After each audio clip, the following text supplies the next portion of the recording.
What's up, dudes? How's it going? Thank you for joining me on this Thursday. Hopefully you've been having a good week so far.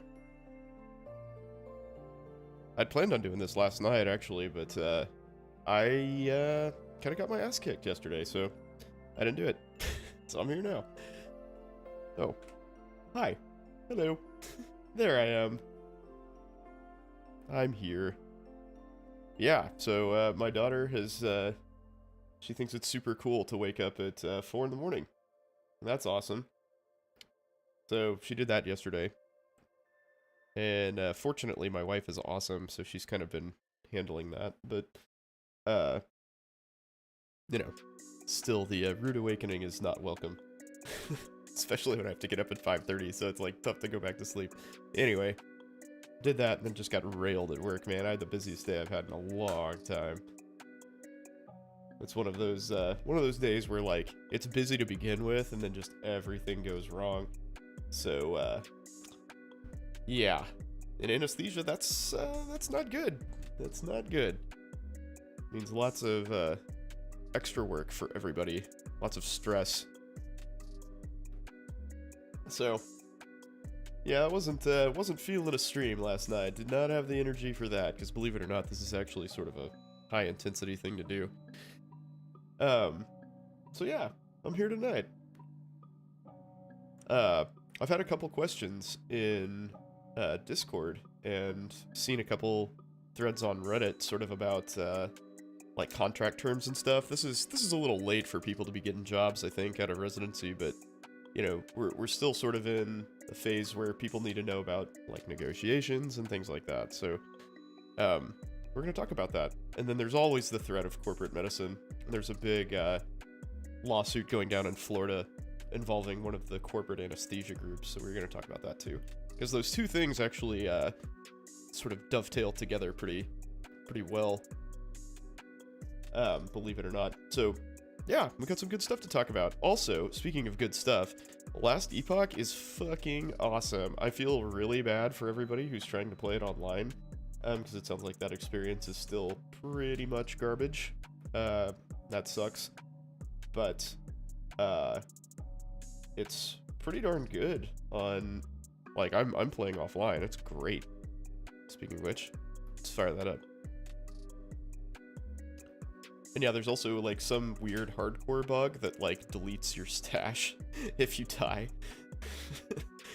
so, like, if you have characters that are in the, like, they call it the cycle, it's like the league, the 3-month refresh that they're gonna do. If you have characters in that, it'll delete your, all your stuff in the standard, like, the dumping bin where all your stuff goes when the league's done. Travelers, be aware that there's an issue with your hardcore character desk may also delete your normal character stash items. Yeah, that's what I'm talking about. They've been releasing updates like every hour about this issue. So don't play your hardcore characters, guys, because you're gonna lose all your shit.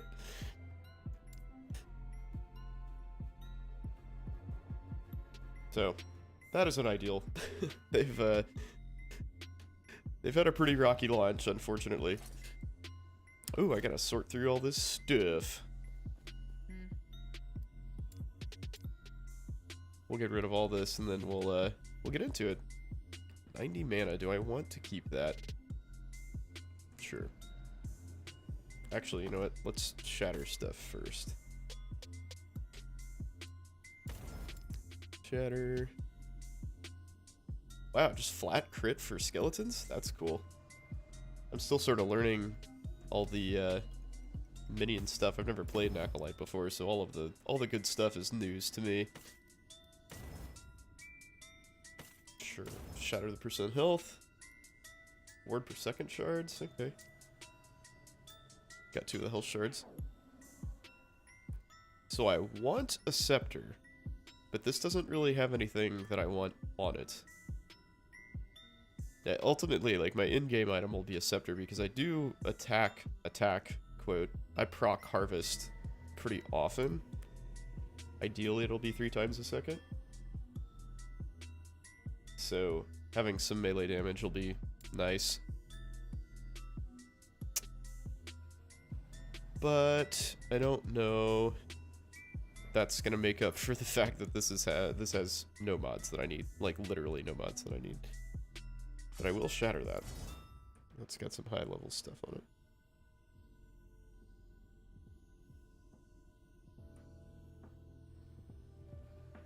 Okay, so that can go away.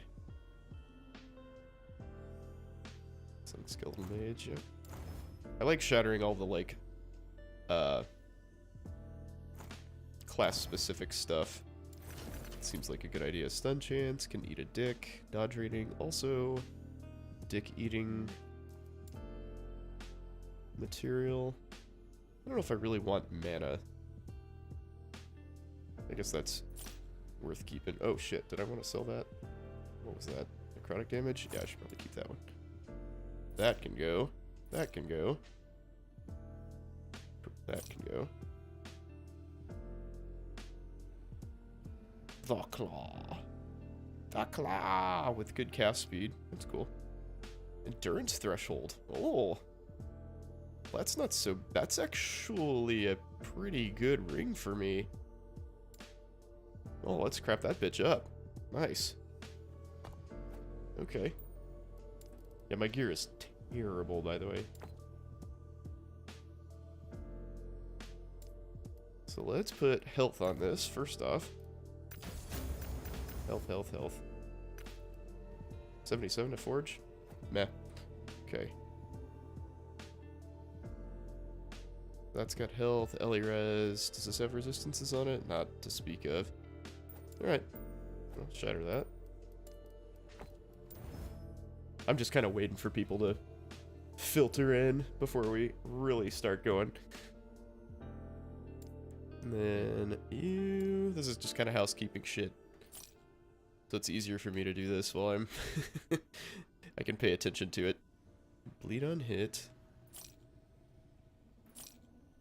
Because oddly enough, splitting your attention is a bit of a challenge sometimes. I don't know why I picked that up. Oh, it's got some higher tier stuff. Minion health, you say? Alright, sure, we'll hang on to that shit for now. From what I understand, though, lots of people, like, are actually just blocking their, exalted items. So, because they find so many of them. Am I also on Discord? I am also on Discord, yep. Yes, I am. I'm live all over the place. Or at least I should be. Looks like I'm live. Yep. Yep. I'll do my best to pay attention to that. Because I've historically done a really bad job of paying attention to Discord once things get rolling.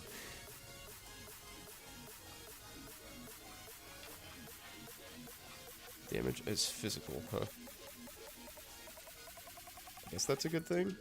Oh yeah, because Sentinel gets lots of armor, so that's probably good. Gotcha, yep. Well, how are you, by the way? Thanks for joining. How was life?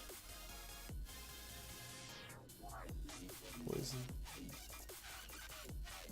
I'm being texted. I know. It's all good, exhausted. That's... I dig that. I know the feeling. Middle of the week vibes. Yeah, well, you know, you're almost there. Almost there, dude. No worries. Let's see. How is that on? Okay, so that's pretty decent on implicits. I'll take that.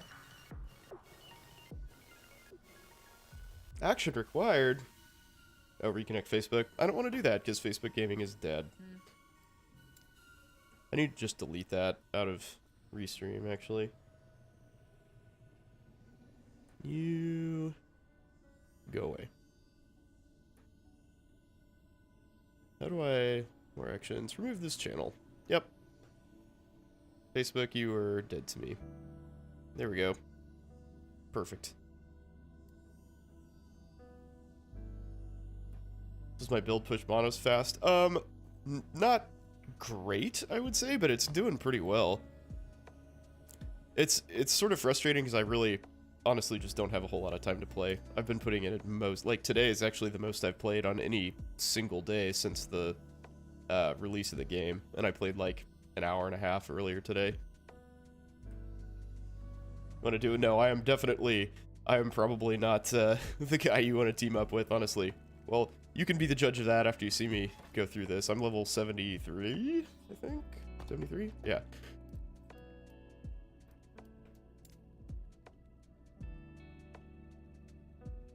So it's not slow, but I'm not zooming. What build are you playing, by the way?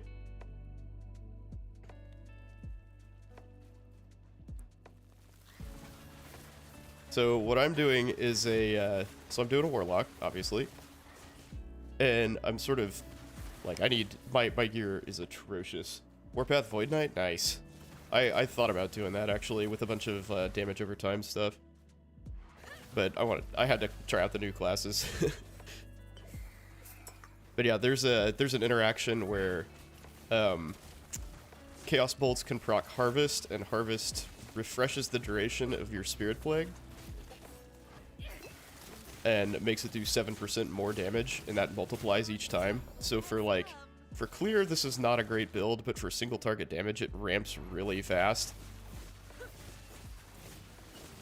But I need more dexterity to make Harvest proc more often.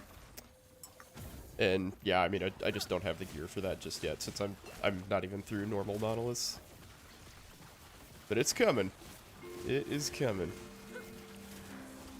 Durability's pretty good, even with kind of not so good gear.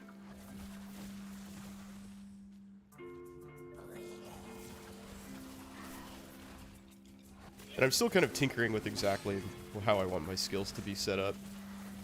I actually recently just sort of switched gears a little bit to Rip Blood. So I've got these are the actual skills I'm using.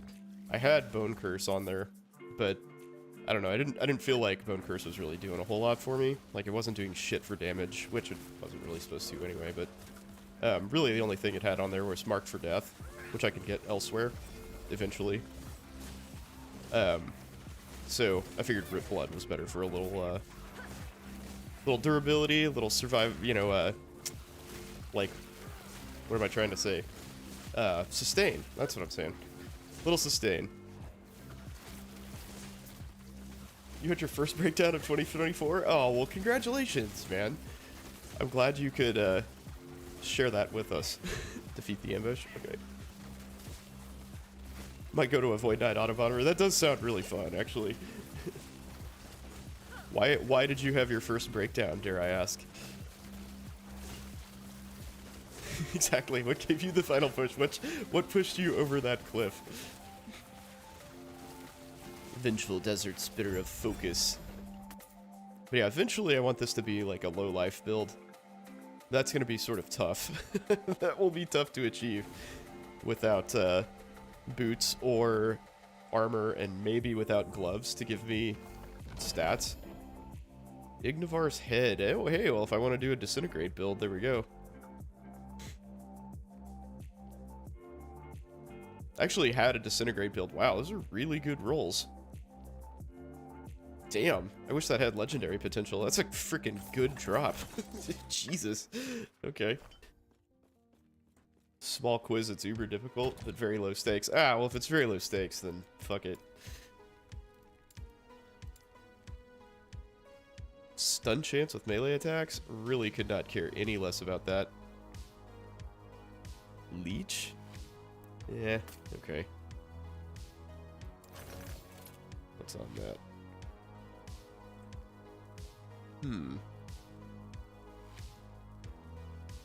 Let's see. Oh, it's Ellie damage over time, though. Meh. Okay. I was thinking it was just straight up damage over time. Bummer. Minion health? Yeah. Shatter that. Curse damage, necrotic damage. Oh, my. Well, that might be a nice upgrade. Look at you, my friend. Alright, let's see what we got here. Do not shatter, please. Okay, we'll pump that up. What do I want? Should you just chill for the night? Or is it... So I would I would say that depends. Do you chill for the night or light study? If there are some... So, certain subjects lend themselves to light studying a little better than others. Like, I feel like microbiology, for instance, is very, like, buzzword-oriented. And for that, you can kind of go through... Good gosh darn, holy shit. Thank you, dude. 25 months, man. 2 years and counting. Look at you go. Can't even believe I've done this for 2 years. Pretty much wasted the last 1.5, though. Thanks to having a kid. I greatly appreciate your continued support, man. That's really cool. Thank you for thinking of me. But yeah, so things that have like a lot of high points that are easy to kind of hit quickly are good. But yeah, I think micro lends itself to like buzzword stuff pretty easily. Necrotic pen? Oh. Oh yeah. Oh yeah. Do I want to do that though? I don't know that I want to use that seems like a pretty rare shard. I don't know that I want to use that on some like weapon that I'm going to replace really quickly. Why don't we put shotgun there? Did they fix the servers? No. No, they didn't. In fact, let's go to their most recent post, which I believe you can find here in Discord. They say... Oh, no, they actually, I guess, didn't release an official communique about this, but basically they found that hardcore characters, when you die, it can delete your stash. It's the short version of the story.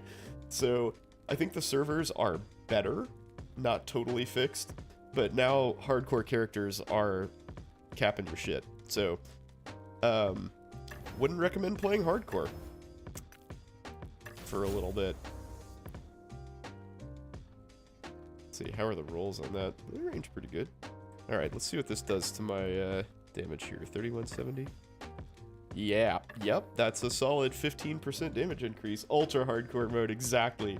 You literally lose all of your stuff if you die.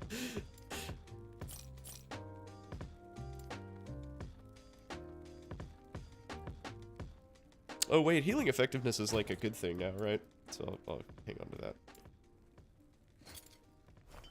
Ignivar, you go here. Boop. And I'll shatter that. Best feeling in the world is getting a question with A through L answer choices, but still getting it correct. A through L.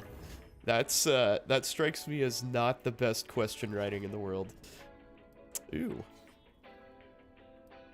Let's go down there and get shiny items. Alright. So let's, while this is loading up, let's start the nitty-gritty, shall we? The actual half an hour into the stream. I love that though. It's just like jamming for half an hour. Let's see. Where was it? I think Dr. Bing Bong linked this. Yeah, here we go. So this is in the anesthesiology Reddit. So a large hospital, 557 beds, is pretty big. I think the hospital where I trained is like 650 or something, and it's like a major medical center. So like that's a good sized hospital. So this big hospital fired Napa Anesthesia Management and is suing them to release all the anesthesiologists from their non-competes. Did I say big? I did say big. Yeah, 557 is a good size. I think the hospital I work at is like 150.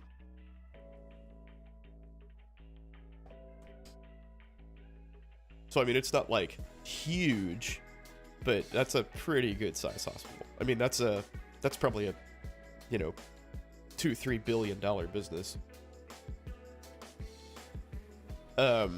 Anyway, so they fired their corporate anesthesia group. Napa Anesthesia is a fairly big company. I think they're pretty sure they're nationwide.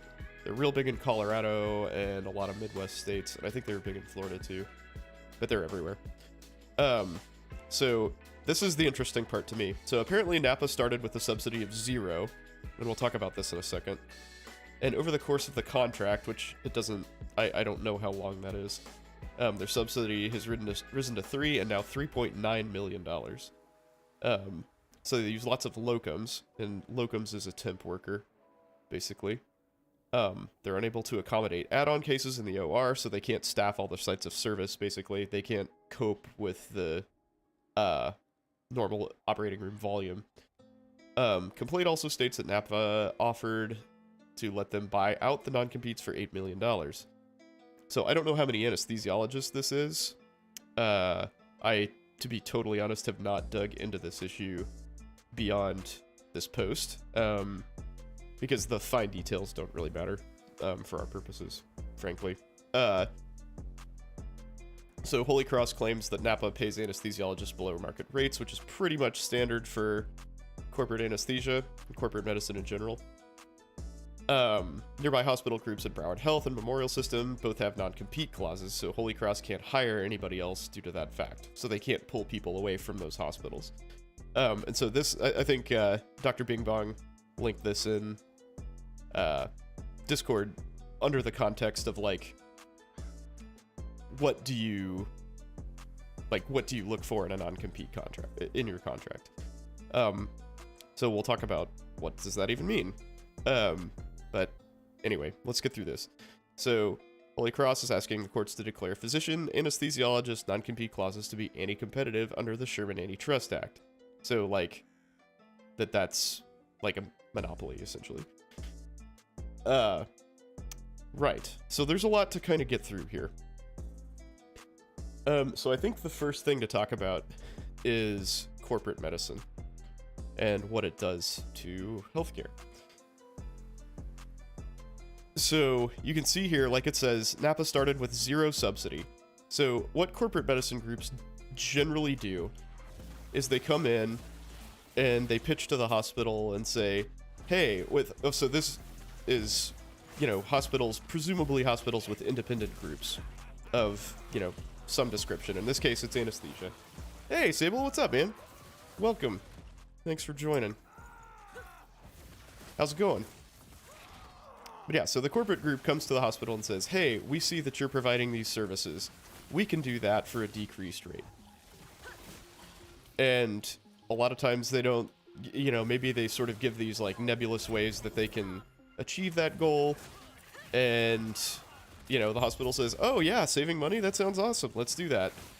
And so they, in their contract with the independent group, they sign on with, corporate entity X, and they go from there. So what ends up happening is the corporate group tries to squeeze the existing people for cash, so, like, underpay them, basically.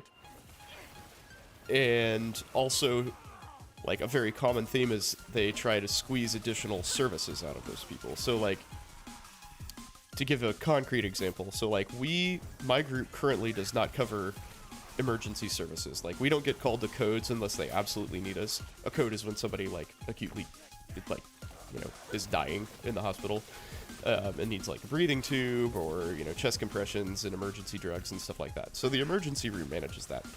So what a corporate group may do is they would come in and say, well, hey, why are you paying these anesthesiologists who don't run codes? They're going to run codes now. So basically, like, they just expand your scope of duty, so you're busier. So you work more, you work for less money, and eventually people are like, well, screw that, I'm gonna go to this other place in town and, make more money, make, something commensurate with my previous salary. There's a WAPO article about anesthesia and non-compete clause in Colorado. Yeah, this is a tale as old as time. This story happens over and over and over. Which is why it's important to talk about these things, especially for y'all who are going into medicine, right?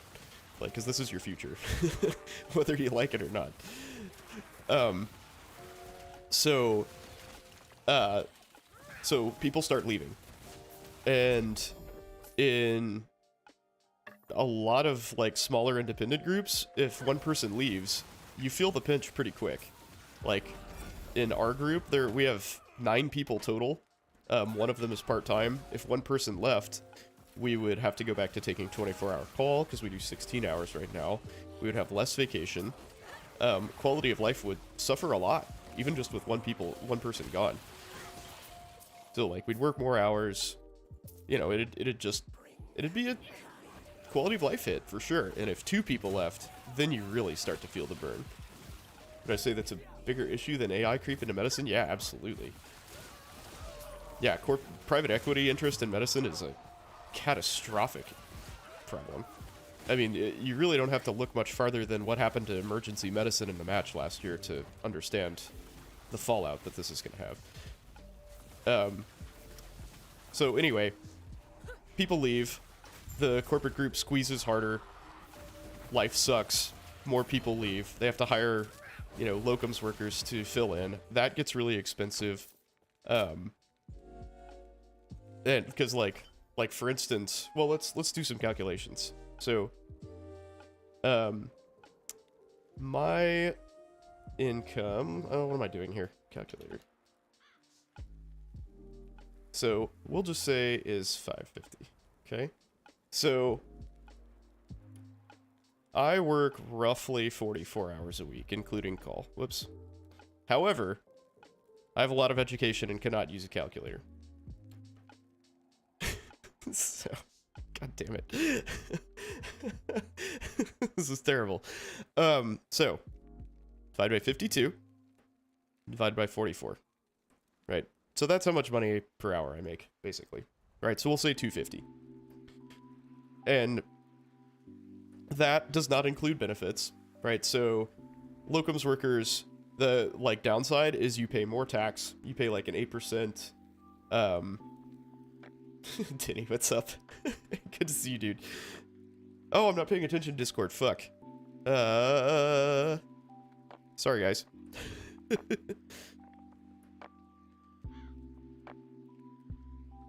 Share your top 4 rank? Hell yeah. But yeah, by the way, guys, congratulations on ranking. Please please share your rank list.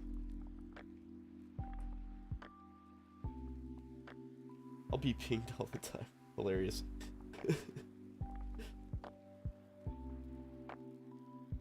Got it. Anyway, so locums workers don't get retirement. Well, generally, don't get retirement, don't get healthcare, pay extra tax. So there's like a lot of downsides to this. But locums rates in my area are at least $300 an hour.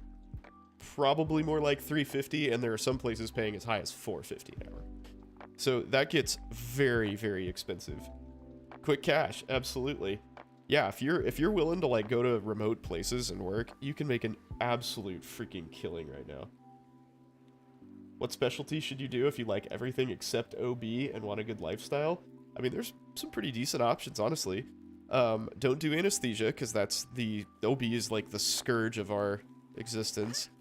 But you could go to a place that doesn't have OB, theoretically. Go to a surgery center or a smaller hospital.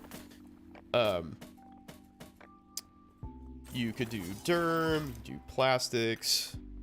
I mean, family medicine sometimes. Yes. I mean, there are lots of ways to make most specialties fairly lifestyle friendly, in my opinion. Yes. But yeah, so the bottom line is when you squeeze people, they leave, and that shit gets expensive real fast.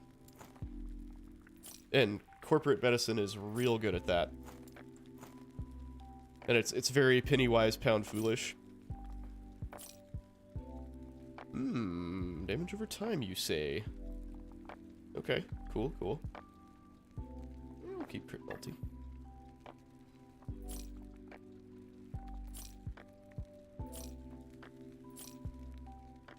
And so that doesn't just apply to anesthesia. That happens like everywhere across the board.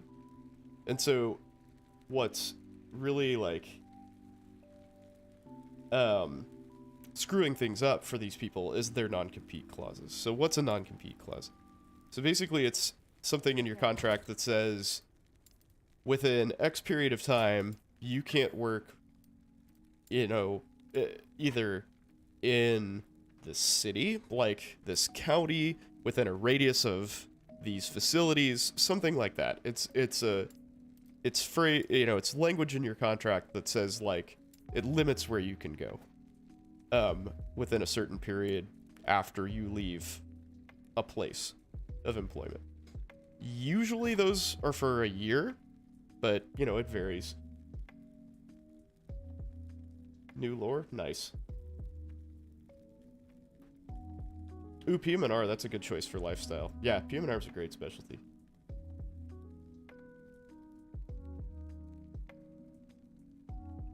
And I don't know why they're so mean in OB. I think, honestly, because it is, like, it's very easy to have a shitty lifestyle in OB, frankly.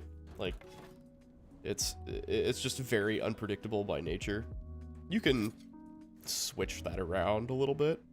You know, you can influence that pretty heavily based on how you practice, but, you know, you can't totally predict, like, when people are going to go into labor. So, it sucks. And I think, honestly, the fact that a lot of the nurses are very obstinate, just sort of across the board, it's a really weird thing. But, yeah, it's sort of, like, universal that the nurses are kind of difficult to work with.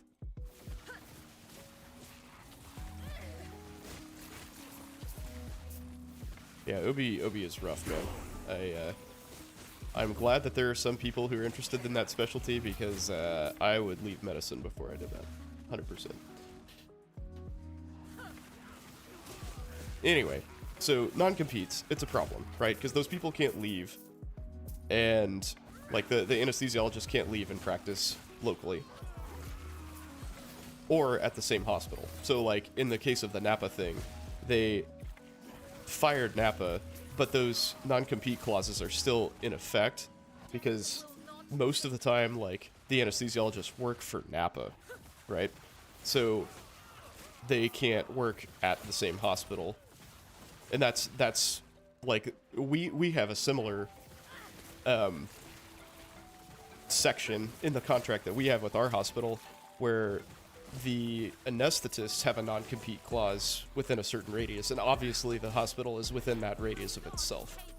So what that means is the hospital can't hire our anesthetists out from under us and, like, basically dissolve the group. I mean, functionally dissolve the group, because that's what would happen.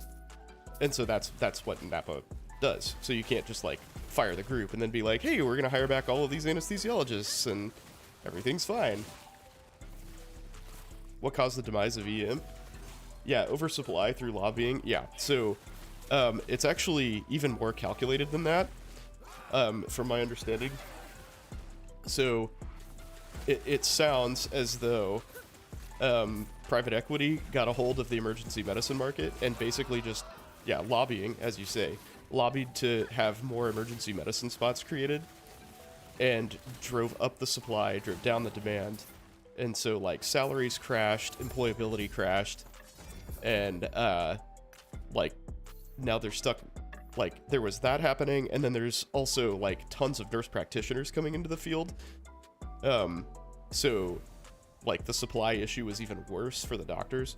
So, it's sort of like the perfect storm of fuckery for emergency medicine. Yep. Yeah, it's been a bad deal. Ooh, that's pretty cool. Yeah, decent rolls. Take it. But yeah, this is a, again, you're glad your rotation is only 2 weeks. Yes. Yes, be glad for that. But yeah, this story plays itself out over and over and over again. Like, corporate medicine just routinely fails to deliver on, you know, their overpromises, and everything goes to hell in the hospital. That's just, like, it's what happens over and over and over. And it's going to continue to happen, because there's always going to be somebody in the hospital, you know, some administrator who thinks they can make a name for themselves by saving a buck, and it always is going to backfire. The trickle-down economy, exactly. Yeah, the penny-wise, pound-foolish thing is sort of the name of the game in administration in a lot of places. I am extremely fortunate to be in a place where much of the leadership is physicians, including board members and C-suite people. They're all, like, there's a very good representation of doctors there. So we deal with a lot less fuckery than most places do. But yeah, if you get corporate leadership, like, that all goes away. All they see is shareholder prices. And it's much more difficult to convince them that a long-term investment is worthwhile. Or to tell them, like, that how they see things is not necessarily the way it is. Which is a shame, because it just, like, everybody suffers, including the patients. Like, patients get shittier care, and, you know, that sucks. Like, that's not what this is about. And they don't know that. Like, you know, they have no idea that they've got, like... You know, like, locums aren't necessarily, like, bad physicians, but there are a lot of logistic problems to being a locums worker, because you might not know the system, you know, you might not know the surgeons, the people, the staff and stuff, or, like, something as simple as, like, just not knowing where your equipment is. So, like, if you get an emergency, you might be like, where's the airway equipment? I don't know. And, you know, it's tough. It sucks for everybody involved.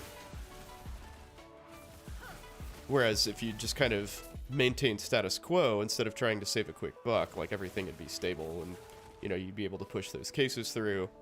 Because, like we saw in that Reddit snippet, like, they're not able to staff their ORs properly because they just don't have enough staff.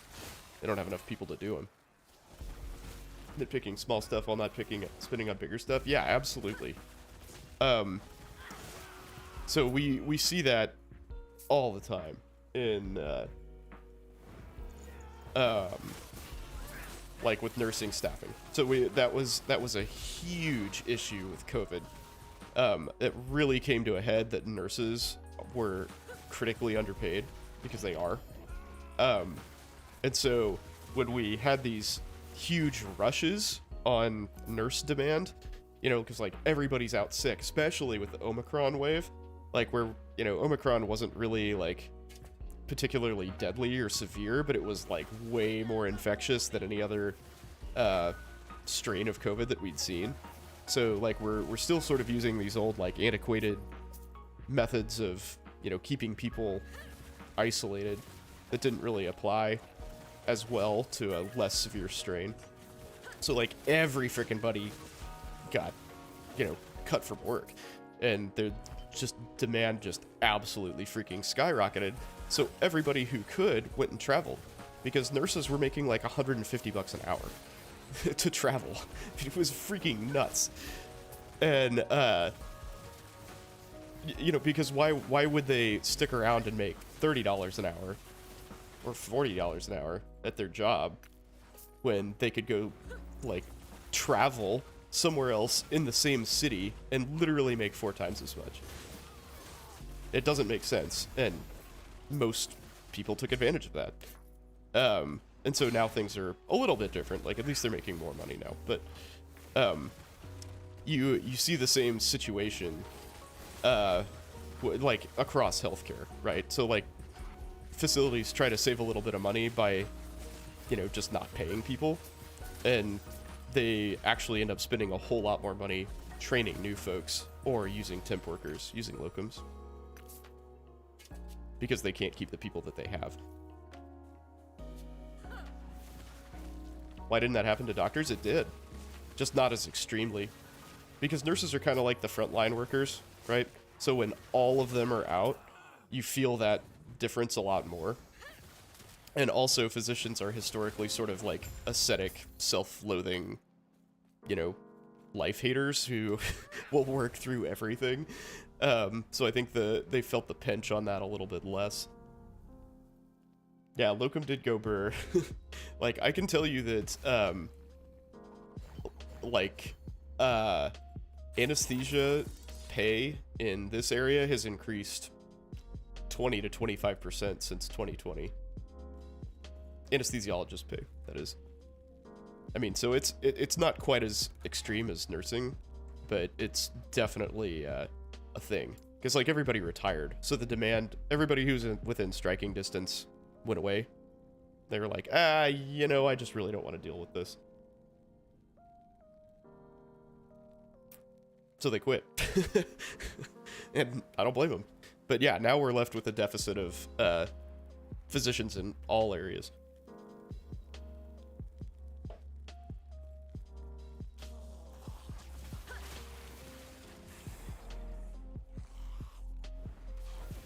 So yeah, it's a in a lot of ways it's a good time to be going into medicine, because salaries are climbing, like, and they're still climbing very rapidly because the deficit hasn't been filled at all.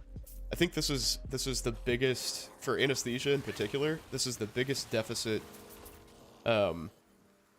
like, between retiring anesthesiologist and graduating anesthesiologist that there's ever been. I love science and helping people. You should put that on your application. They really like that stuff. Put that on your residency app. You just want to go on vacation? You should go on vacation. Vacation is healthy. It is good for the mind and body. Totally not the most common response, perhaps. My biggest flaw is I care too much. I just can't help it.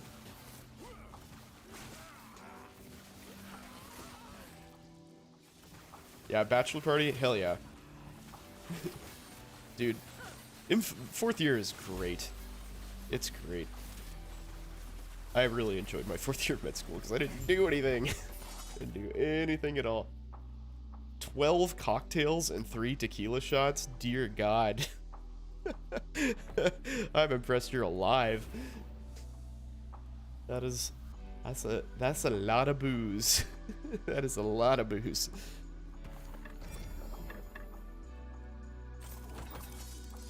I think you probably transcended the Asian glow on that one. Woo! Let's see, where am I going? Ooh, I should go get those daggers. I think it's necessary to have 20 plus publications. I don't know how you would even go about getting 20 plus publications. I don't know, I mean, get as many as you can. But I think realistically, like, quality is more important than quantity. So if you can get a couple, like, second, third author papers, that'd be awesome.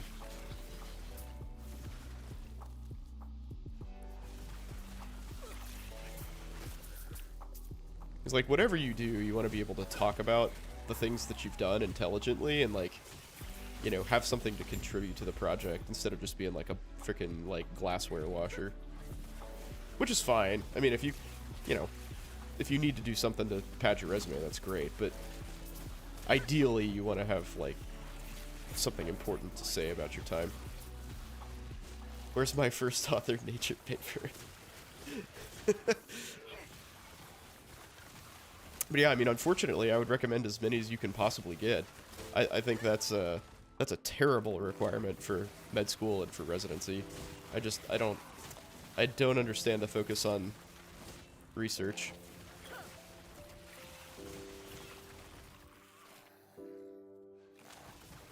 Do presentations help? Yeah, absolutely. Yeah, anything that you've done to show that, you know, you've put some effort into, like, actual research. Yeah.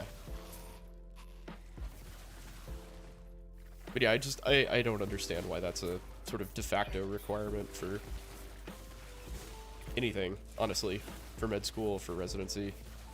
Like, if you want to do research, that's great, but, like, and I understand that it's important that you need to be able to read research and, like, critically evaluate it, and that to some degree doing it will help with that, but I don't know why it's valued as highly as it is.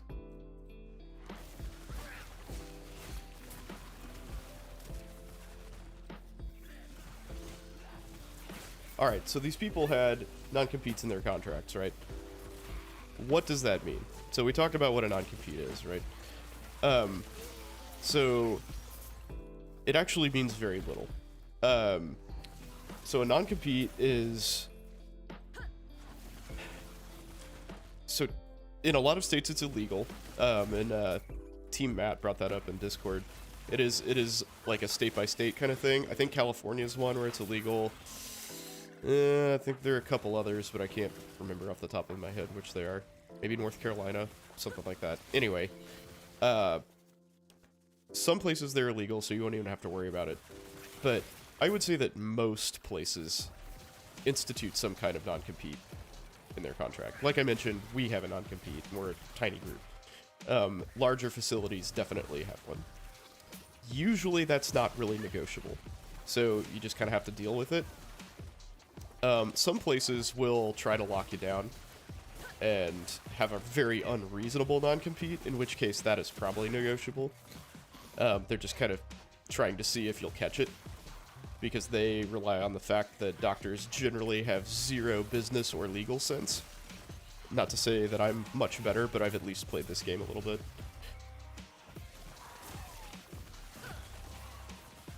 So this is, yeah, quick disclaimer, by the way. I am not a lawyer. I am not an expert on contracts or business or any of that stuff. You should absolutely have somebody who knows what the hell they're talking about look over any legal document you're about to sign, whether it's a contract or, you know, anything. Don't trust me. But these are all just sort of things I've picked up along the way. I am not a lawyer, believe it or not. Might be useful, though.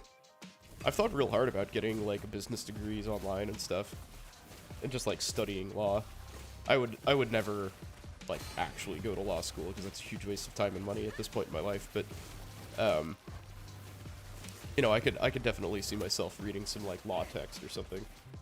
Play Persona, exactly. But yeah, this is all just sort of stuff I've come across, and you know, through my limited experience, I can at least tell you to be like, hey, watch out for this. So yeah, non-competes. Ours is within counties. So Kansas City encompasses 4 or 5 counties, I think. And our non-compete is for like the 2 northernmost counties, which actually is not very limiting, honestly. It pretty much only prevents you from working at like a couple surgery centers and 1 major hospital. And I think that's fairly typical. It might be a little bit on the permissive side. Ever read the Nepali USMLE lawsuit? Yes, I have, actually. That's fascinating. That's very interesting. It sounds like there are a lot of other countries that are kind of falling like dominoes in the fallout of that case.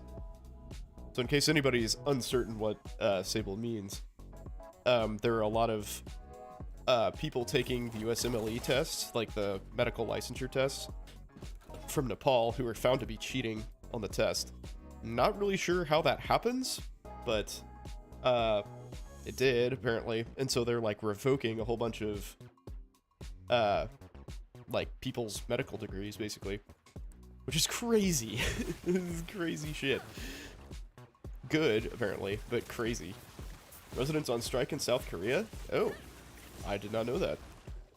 I guess I don't really know anything about residency in South Korea. Probably real shitty, just like it is here. Would be my guess. More shitty. Probably so. If all of the residents are on strike, that would probably, yeah. Man, residency is just terrible. It's so bad. No matter where you go, it sounds like it's just sort of a universal truth. It's just fucking awful. So yeah, non-competes vary in severity. Like, if somebody were to have a non-compete that said, you cannot work in the Kansas City metro area anywhere, that'd really suck.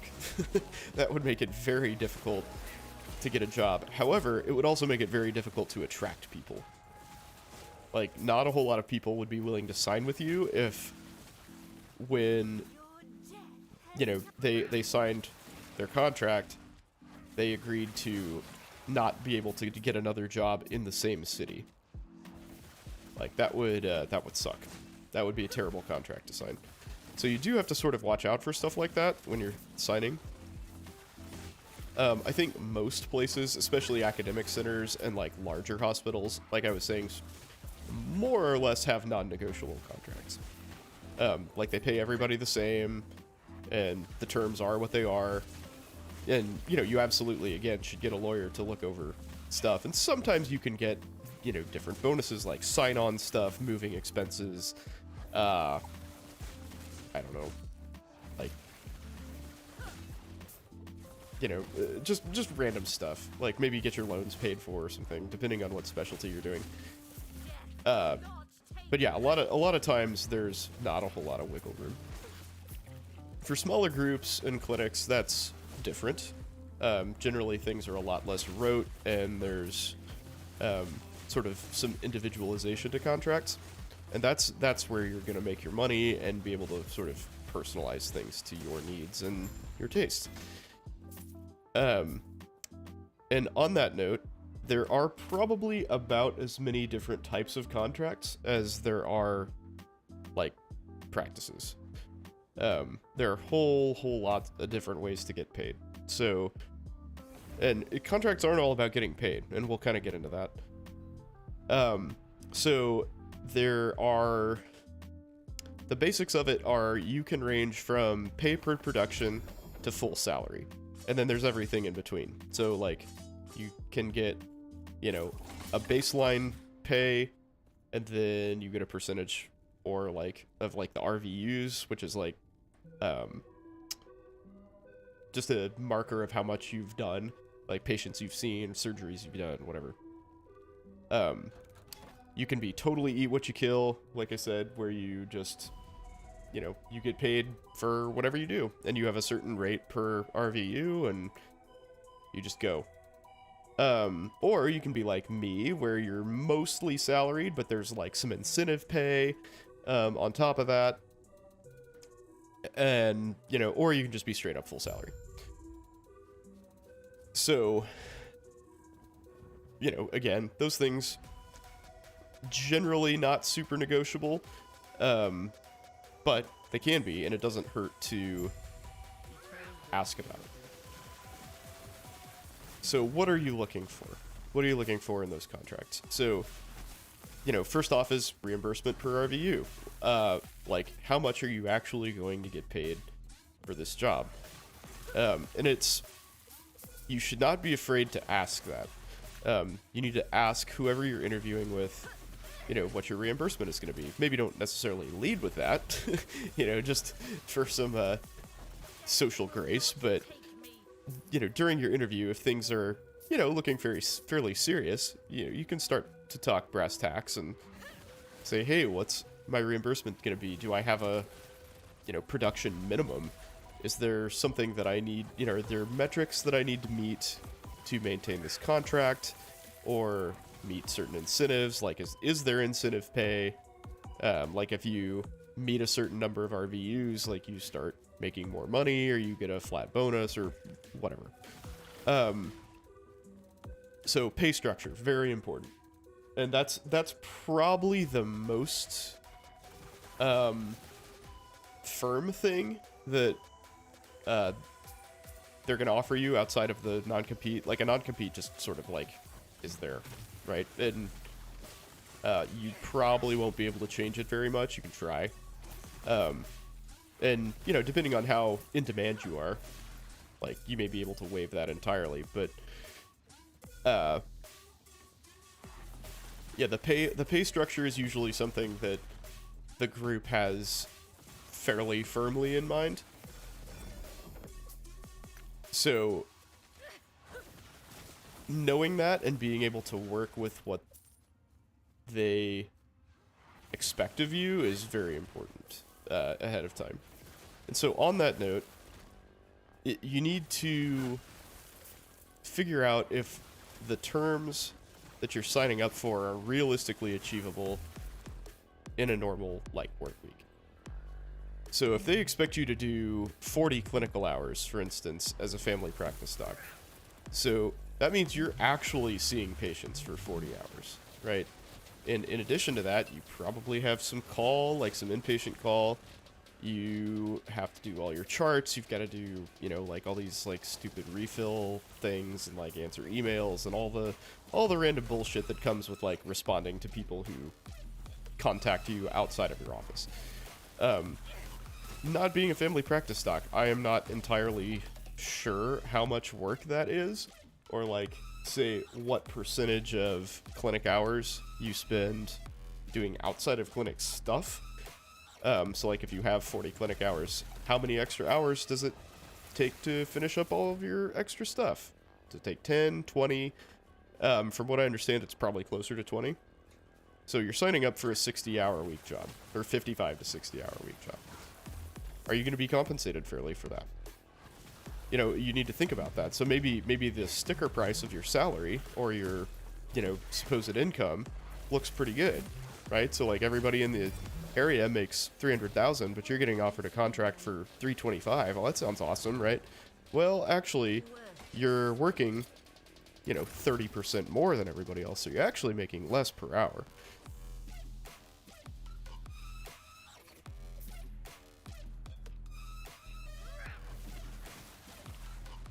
Hey, Matt, what's up, dude?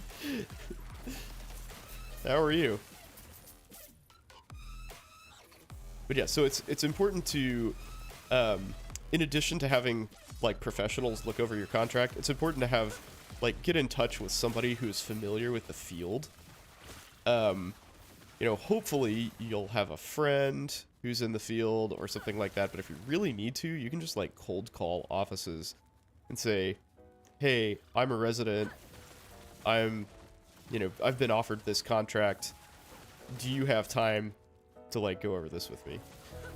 I've actually had somebody do that before via internet. You know, they've DM'd me and were like, "Hey, can you look at this? Does this look reasonable to you? Like reasonable demands?"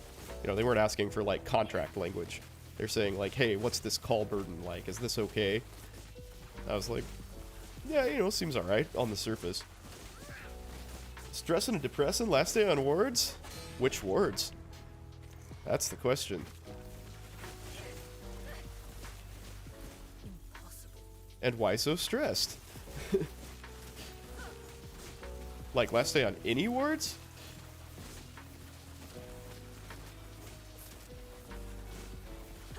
Top 4 is Emory. Is it UW like U Washington? UT Southwestern, UVA. Cool, cool. Those are all good schools, man. Well, I hope for your sake that you don't have to go very far.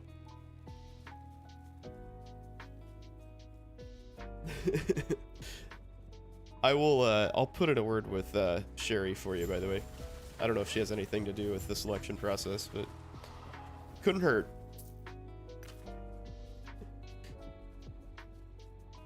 Yeah, she is indeed peds. But she's med peds. She does both. So.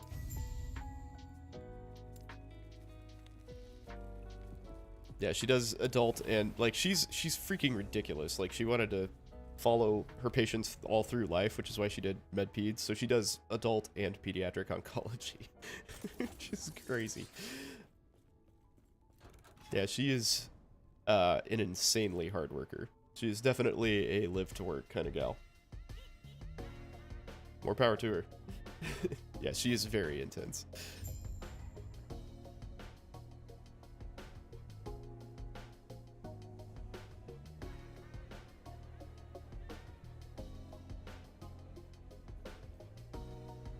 Start rheum on Monday? Yeah. Yeah, rheumatology. I had a rheumatology rotation and I did fucking nothing. Oh yeah, that's what we were talking about, lifestyle specialties earlier. If rheumatology and allergy definitely fall into that category, in my opinion. Those are great specialties for chilling. Like, you see a bunch of weird zebra shit, so it's kind of interesting. And you also have no emergencies, you don't work all that hard, and it's all clinic. Could be worse. You deal with some really, really cool, rare-ass meds that you would never see otherwise. Yeah, yeah, rheumatologists can make a shitload of money. That is 100% true. Yeah, it's lots of methotrexate. That's true. That's true. The attending push you to learn. That's good. I mean, at least you're using your time well. That's I had a lot of problems with you know, people not respecting my time as an adult learner. That was a very difficult thing for me during med school and residency, really. Mostly residency, now that I think about it. But there were definitely plenty of times in med school where I'm just like sitting in a corner like, why am I here? Please let me go home. Without consequence. Because this is fucking stupid.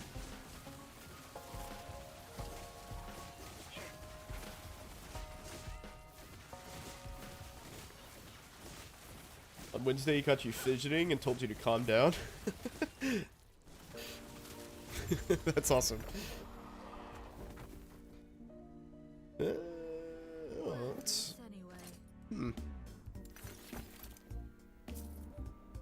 Alright, let's get out of here.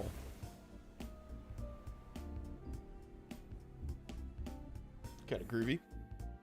Okay, so other things to look for in contracts. So, pay scale, right? Very important. Like I was saying, talk to somebody in the area who kind of knows what goes on. So I'm fortunate enough to have gas work. So if you're interested in anesthesia salaries, you do this and just go here and search anesthesiologist jobs, and it will tell you, you know, with pretty good reliability, what you can expect to make in the area, right? So in buttfuck Kansas, you can make $700,000 on a 1099. You know, like, these are all reasonable expectations. So W2, 600 grand. Also, in, you know, in Joplin is a little bit less buttfucky, but still not really a desirable place at all.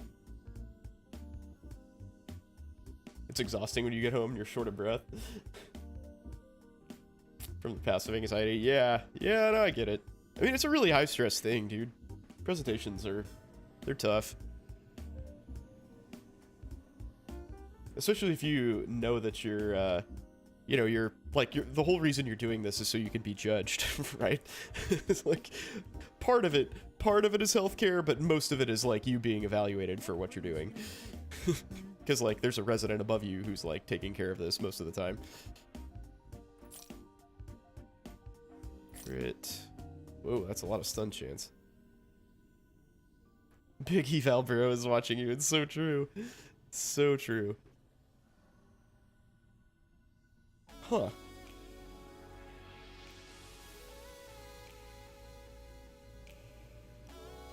I might keep that.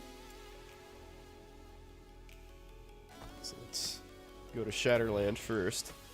Shatter. That's a cell. I need to set my filters up. Jesus. This is rough. These are all trash. Necrotic damage, quick multi, those are good. Fizz is solid.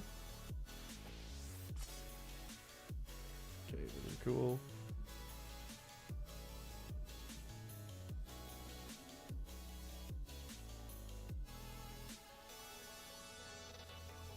Attending works for your school, so it's a different experience. Oh, he's the clerkship director. Well, that's good. So he actually has like a vested interest in you succeeding and learning. Well, it sounds like they've got the right person for the job. I mean, that's cool. It's nice that somebody took that position who actually gives a shit and is gonna follow through to help you learn.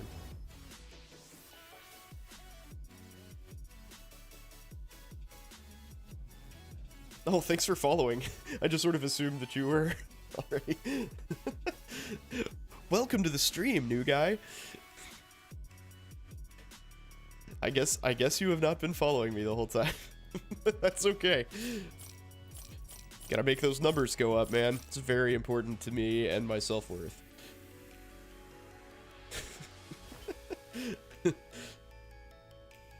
Ooh, that has a legendary potential on it. How are my rolls?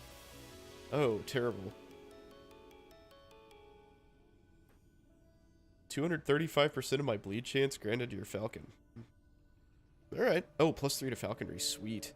So, kind of up and down rolls, huh? But that is awesome, because I think my next build is going to be a bleed falcon. You joined from Discord? Oh, okay, there you go. Following in spirit. I like it.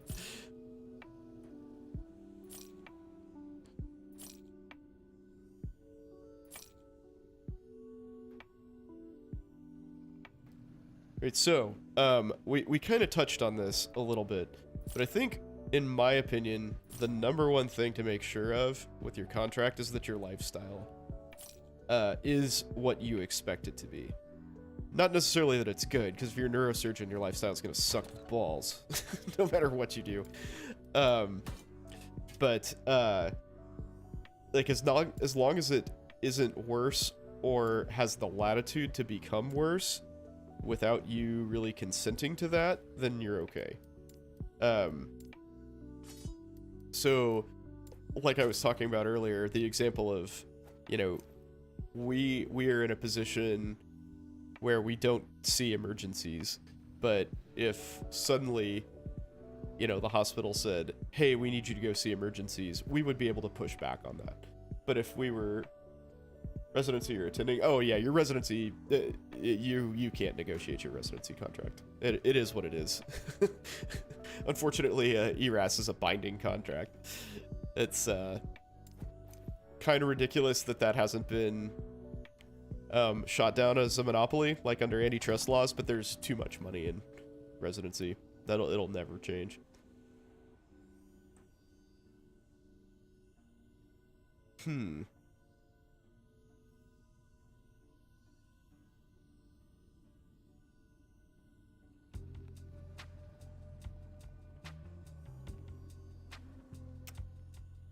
I might save that. That seems pretty good. But yeah, the fact that you can't change the terms for your residency contract is just absolutely ridiculous. But yeah, this is all for getting a real job. But these are things that everybody needs to be thinking about all the way through, because you do, to a certain extent, sort of have to set yourself up for success when you're like early on.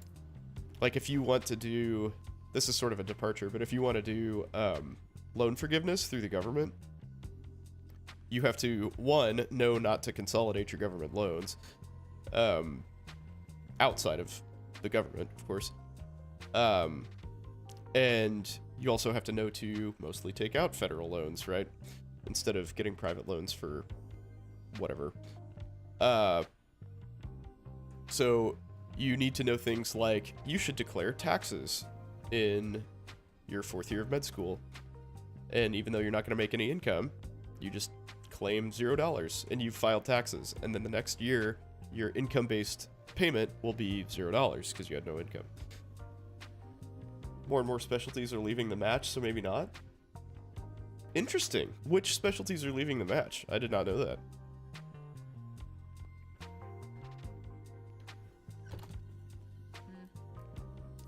Because I know there's ophthalmology, urology, ENT.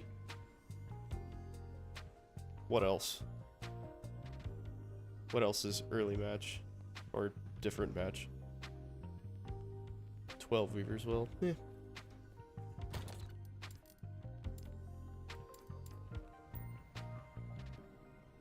OB and emergency left? Really? Yeah, ophtho I don't think ever was. Yeah. I'm just saying that it is separate. I didn't realize OB and emergency left. Interesting. I wonder what OB's motivation is. Maybe they think they're kind of like a fallback choice for a lot of people, which is probably the case, to be honest.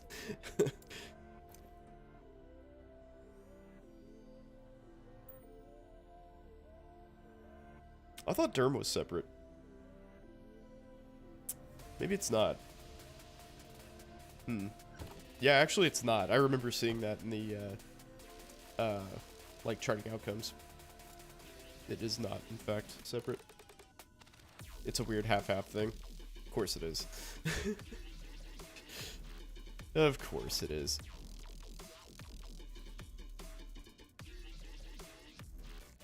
But yeah, you want to make sure that you're getting out of your job what you expect to.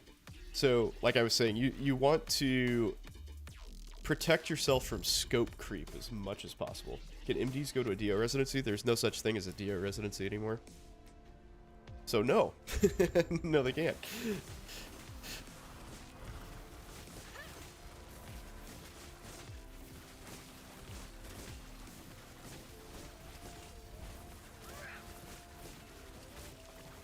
Yeah, there's just residency, which I think is very interesting, and it has been terrible for the DOs. That's, or at least that's my impression. It has been an overall massive negative for DO students.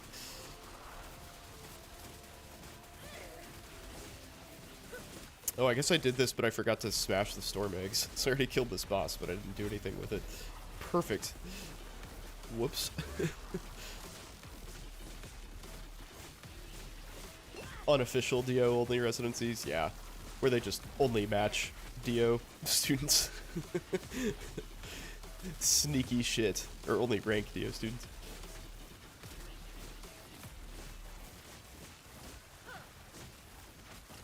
Be apply DO derm residencies? Oh well, yeah, you just apply everywhere, dude. If you're applying a competitive specialty, you just apply to fucking everything.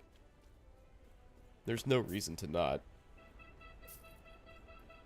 They're required to accept MDs, but the other residents don't have to accept Comlex? Really? You don't say. Huh.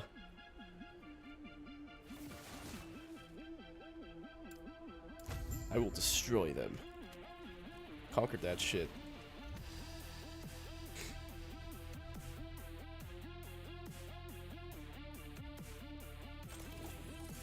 But yeah, so be sure that you're not gonna get scope crept, like I was saying. Like don't leave room for them to impose, like whoever your employer is, to impose extra duties on you that you don't expect. Or to be like, oh yeah, actually clinic is from 8 to 7 now, instead of 8 to 5.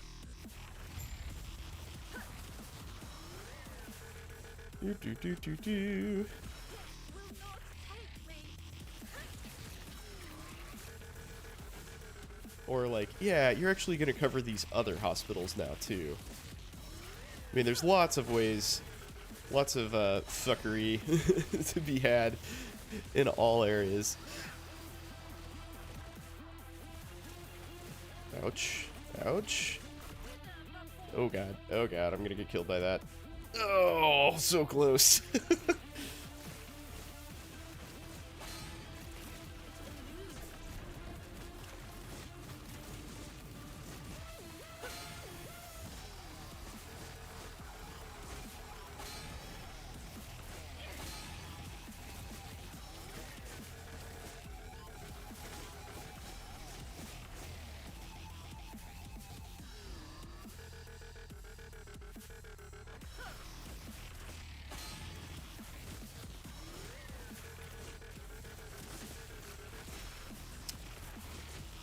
Let's see. Northwestern has to accept DOs, but they don't have a single DO resident? Oh, God. What? That sounds awful. Oh, shit. Oh, shit. Oh, shit. Oh, how did I not die from that?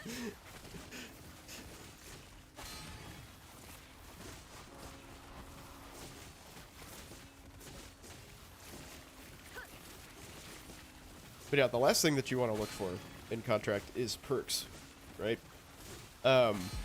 So lots of specialties, especially primary care, you can get a bunch of cool stuff. Like you get your loans paid for, you can get moving expenses, you can get like housing bonuses even, you know, incentive pay, all sorts of stuff like that. You really want to keep an eye out for those things, because most places offer some sort of like loan repayment or stipend or something, some sort of incentive for coming to them, because they have to, basically.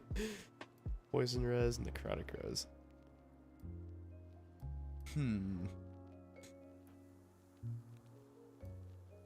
what to take. I guess I want the poison res, right? So I get tons of necrotic res. Confirm that selection. Dragon Flame Edict. That's pretty cool. The Minion Ignite Staff. Alright. Dio Residency's favorite Dio grads, or the equivalent to them? So I don't know the answer to that anymore, honestly. Like, from what Matt was saying, it sounds like there are a few places that still sort of, like, hold a candle for DOs. You know, kind of like, the HBCUs favor, like, obviously favor black students.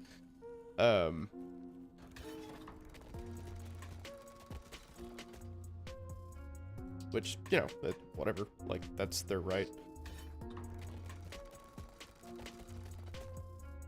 But it does sound like, things are perhaps a little bit dicier for our TO friends. Wait, what the fuck? Okay, I want to go there.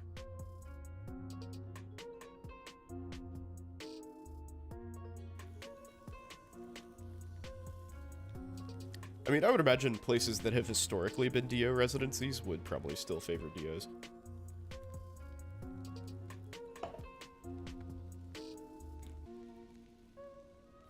There are fewer than there used to be, yeah. I mean, that makes sense. Makes sense.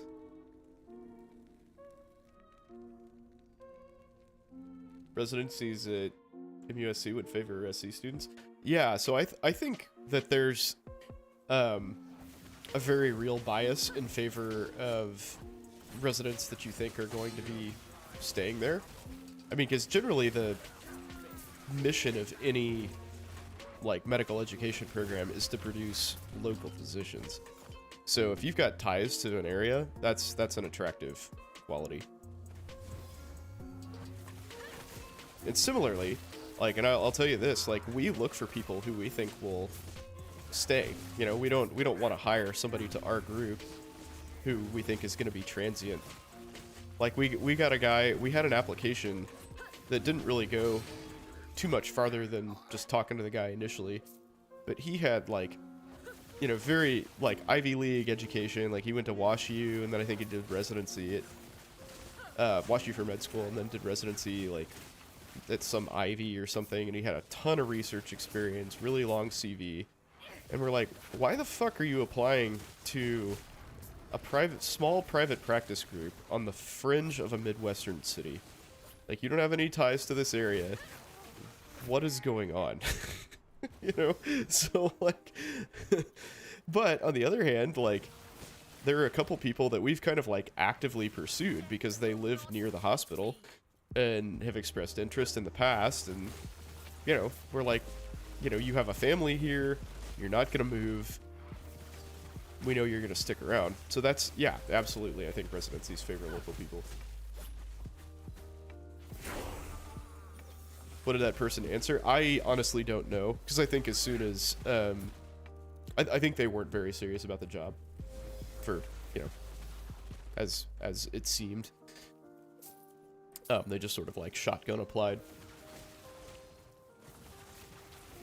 So I think our doc that does the recruiting, like, talked to him, and he was like, yeah, I don't know. I don't think he ever showed up in person, at least not to my knowledge. They just kind of had phone conversations, but he did send a CV along.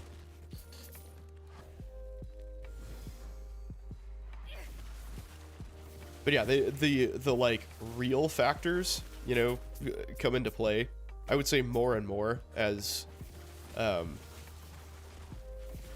you know, you go through the process. So, like, I feel like you are very much your application when you're applying to med school. Like, you're a bunch of numbers and extracurriculars and shit. But then, like, when you're applying for a job, it's like, do these people want to work with you? I mean, that's my number one criterion, honestly.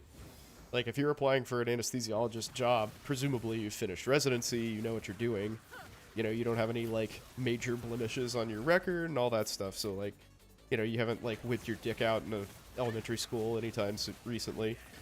So like, really all like, you're qualified for the job. Just all I want to know is, do I want to be around you for 8 hours a day for the next 20 years? You know, if the answer is yes, then great.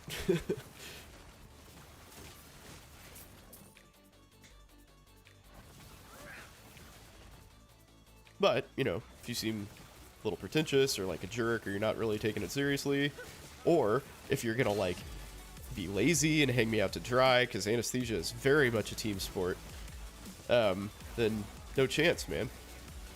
No way. What if you're a boring person and aren't super interesting? Well, I mean, that's different. I mean, as long as you're like nice and you seem like you're gonna work hard, it's fine. At least in my opinion. I mean, as long as you're not like malignant, it's good. Or like, you know, demonstrate these bad qualities. Like, we interviewed one dude when we were super desperate, and I don't even know how many times he was like, well, I'm not lazy, but like, actually said that during an interview. It's like, bro, we would not be talking to you any further if we weren't absolutely struggling for a new doctor.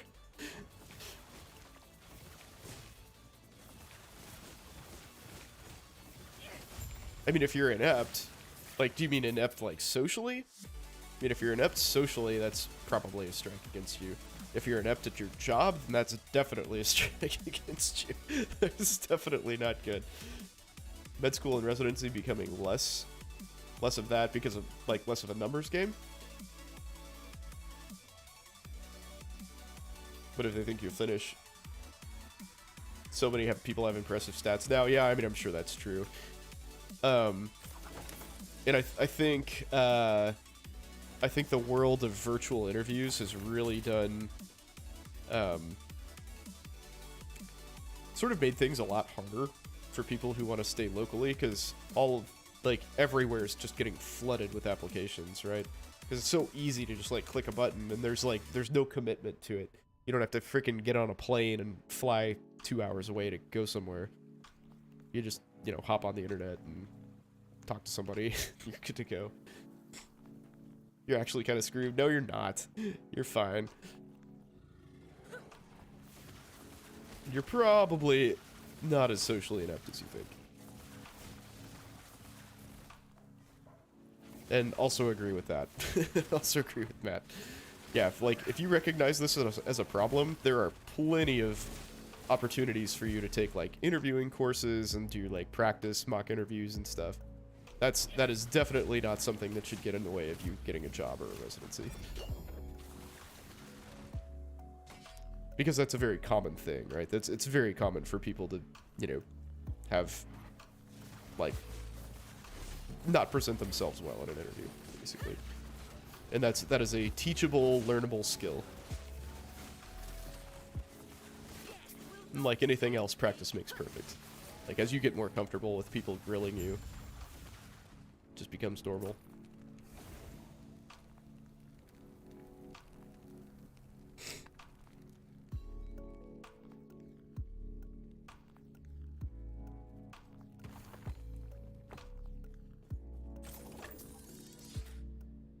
Giant anxious, 74 milligrams of Ritalin. Damn, dude. I think my heart would explode if I took 74 milligrams of Ritalin. Jesus. But yeah, so I wanted to bring up the contract thing because I feel like my experience, I sort of mentioned this, like, I feel like my experience with all things business was close to deliberately obfuscated by a lot of the people that I worked under. We did have a few... oh, we should talk about things that don't matter. Yeah, we should talk about things that don't matter in your contract. Okay. So, anyway, to finish the original thought, like, we had a few meetings with the guy who used to be the program director, but was the, like, he transitioned into, like, a, you know, more of an administrative, like, I think he was like the director of medical education or something. Like he had moved on from just the anesthesia department. But anyway, like, you know, he kind of tried, but at no point did he ever say, this is what you should be expecting to make, this is how much vacation you should get, these are the terms that you should be expecting in your contract. Like, the meetings were very half-assed, in my opinion. Especially, like, having been out in the marketplace now and, like, understanding what things kind of matter. So something that doesn't matter, that I remember us spending a lot of time on, is payer mix. Okay, and that may sound preposterous, but hear me out.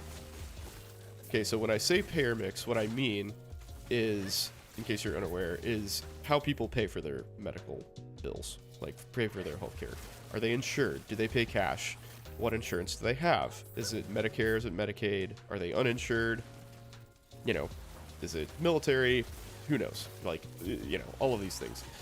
So, superficially, that makes a huge difference, right? Because usually, well, I say usually, just about always, private health insurance pays way more than Medicare or Medicaid. Like, way, way more. Because the government is really stingy and they suck. As far as medical reimbursement goes. Like, you know, we've been party to all-time high inflation, and reimbursement for medical procedures has done nothing but decrease over the past couple of years. So that's ridiculous bullshit, right? But anyway, so Milkman, you say, why, given that fact, would reimbursement or would payer mix not really matter? Well, here's why. So the government pays so poorly that for anesthesia in particular, and I don't know the numbers for other specialties because anesthesia gets paid in a very weird way that's different than all others, but for anesthesia, if more than roughly a third of your business is Medicare and Medicaid, you cannot sustain your group, basically.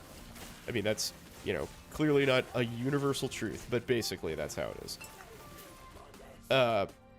So you need subsidy from whatever healthcare institution you're working with, or you need to be employed by that institution. So it doesn't really matter. And the fact is that the vast majority of people consuming healthcare have either Medicaid or Medicare. So it's extremely easy to hit that benchmark of 1/3. Payer mix is what wrecked PED's salaries? Yes. Yeah, that's a big part of it, and also the fact that they do, like, 0 procedures. Because the office visits don't reimburse very well. And most of them are uncomplicated, too. So you get paid more money for complicated patient visits. I don't know how much more, but I think it is substantial. Like, so, like, if you see a, you know, heart failure, COPD, liver failure, kidney failure patient, you know, you're gonna make more money than a checkup. And most PEDS visits are well visits, or uncomplicated illness visits in healthy kids. So yeah, it's they get hit from all fronts. But most of the time, those things, like, honestly, the, you know, massively sick person that I just detailed earlier probably wouldn't take a whole lot more time than a well child visit, honestly, because usually you're not really doing anything other than, like, maybe adjusting their meds or, you know, setting them up with an appointment for, you know, to get one of their many comorbidities managed. And, like, with kids, you have to, like, talk to the parents and, you know, figure out what the kid has. Kid's probably screaming at you and, you know, all hell's breaking loose because you're trying to listen to him with a stethoscope. So, you know, like, in terms of your investment, it's not a whole lot different, but it looks a lot different on paper.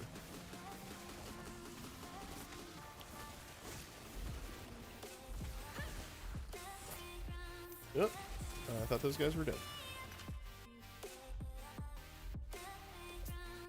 Understand the reimbursement. Don't take paper cases anesthesia because it makes no sense. Yeah, exactly. Yeah, because that sucks. So if you have a really slow, like a bunch of really slow surgeons, then your pay is terrible. And that's something that you need to know about. And that's something that an anesthesiologist would be able to tell you. So that's why I say try to get in touch with somebody who does your specialty and find out those tips and tricks, right? But yeah, so payer mix. So again, most places, especially if you're like basically if you're not working at a place that only accepts private insurance or cash, then your payer mix doesn't. It's functionally not an issue because it's gonna suck no matter what. So that's I mean that's a very like bleak way of looking at it, and again is not universally true. Like clearly somewhere that has 80% Medicaid payers is going to be different than somewhere that has 20% Medicaid payers, but like generally speaking, but on the other hand, the place that gets the 80% Medicaid patients probably has a lot of state subsidy, so there's more to it than meets the eye. It's not just about payer mix, and that's why I say don't fucking worry about it, because there's just really nothing you can do. So you're either just like a cash and private pay practice, or don't pay any attention to it. So we spend an ungodly, like, I think we talked about that at like literally every single meeting we had, which was like 3 or 4, and it just doesn't fucking matter.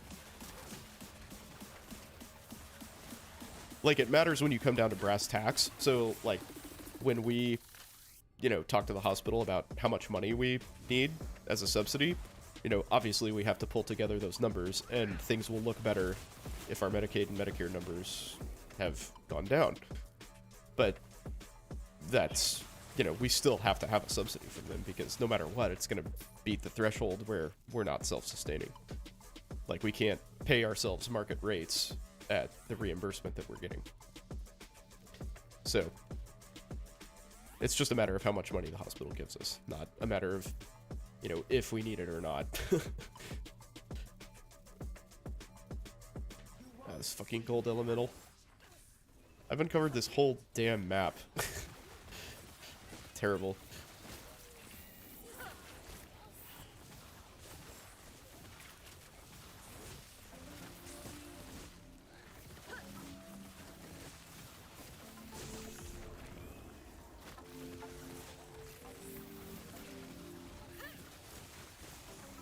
How bad of an idea is it to go to med school at a later age? I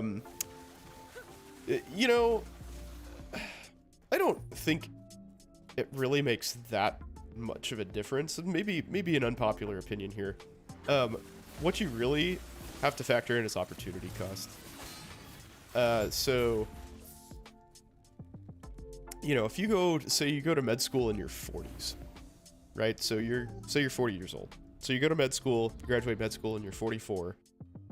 You're going to graduate residency when you're 47.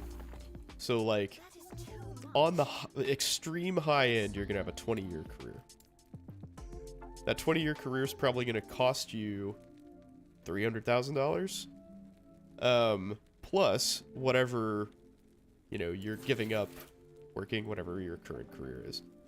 And that's presumably non-negligible, right? So that's a big deal for second career people.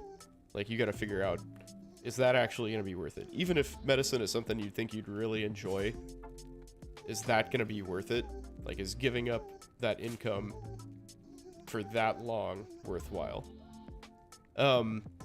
So I can tell you from experience, the sleep deprivation thing is a bit of a bigger deal. That does hit you harder.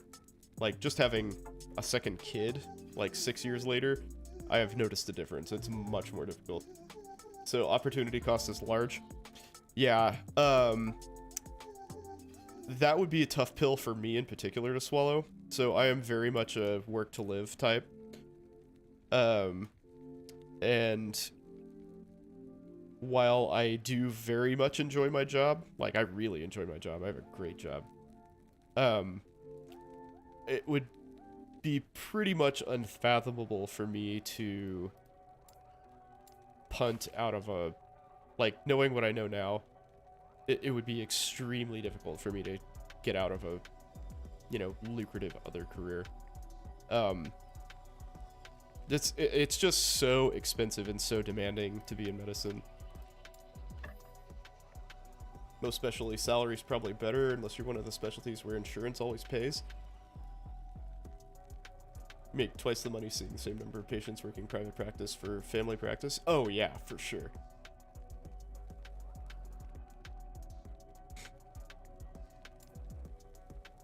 Yeah, unless you're like a proceduralist and you rock, salary is probably going to be better off for you. It's like, dude, if you're like a ortho spine surgeon or something, or neuro spine surgeon, and you can knock out like 6 minimally invasive spine cases in a day, then fuck salary, man. You're gonna make $2 million a year. Oh, you're welcome. You are welcome for the perspective. But yeah, I mean, it's definitely doable. Like, like one of my good friends who lives like 2 blocks from me, he was a physical therapist and a drug rep, and then went back to med school, and he's been up, like, he was in my class in residency, and he is 52 now, so he graduated residency when he was 45. But yeah, I would say certainly the older you are, the less sense it makes to jump ship to medicine.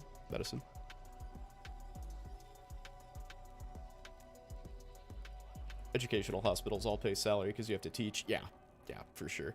It's basically impossible to teach effectively and, you know, eat what you kill. But yeah, I'm interested. So MB, what makes you want to go into medicine? I'm not interviewing you or busting your balls. I'm just curious. Because things that I hear very commonly are like, so I've done a lot of interviewing, in case that wasn't clear. Things I hear frequently are like, just mostly like dissatisfaction with job. Like it's sort of like a hollow, sort of soulless existence. I don't know if that's the case for you. I'm just curious. Like something immensely dissatisfying about their current job. And hey, if you answer this well, you can just submit it as part of your interview response if you decide to jump ship.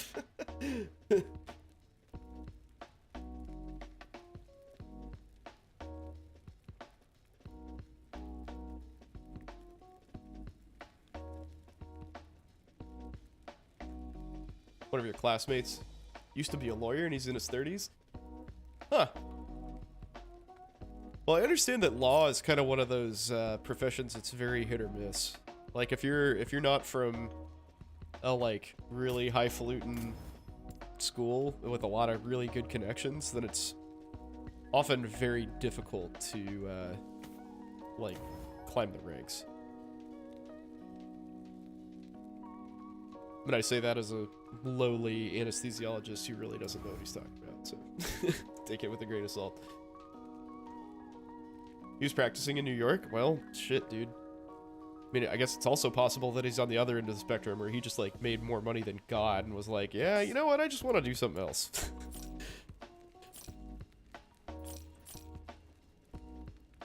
So many parents and married folk in your class? Well, it shouldn't make you feel inadequate. I think the average age of my class was, like, 27 or something. Take care.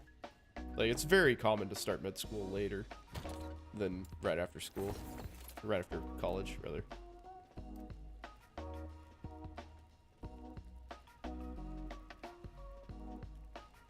Hit 1,000 followers and earn nothing less than 1,000 per streaming? Cool. Thanks, Kick Guy. One of your friends had a whole RT career, now wants to do anesthesia. Yeah, well, I mean, see, that makes sense. Like, so RT doesn't pay, like, awesome. It's very closely related to anesthesia.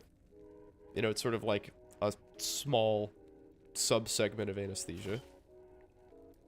Like, I get that. That makes a lot more sense. But, like, to move from software to anesthesia, that seems like a real difficult jump.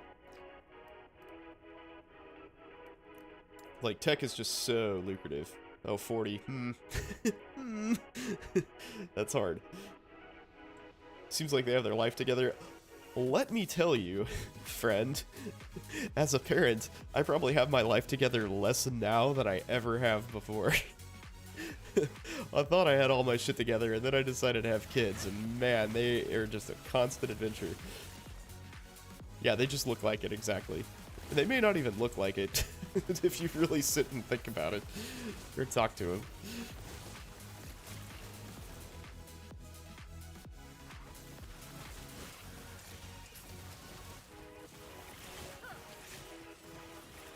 you were hurt a lot growing up and spent times in hospitals. Love the setting. Thought what they did is awesome. It is awesome. Actually, it's very... So that's... I mentioned the, like, rewarding career thing. It is a very rewarding career. It's draining in a lot of ways. Because there are so many, like, administrative pressures for a lot of people. Not for me in particular, but lots of folks do have that problem.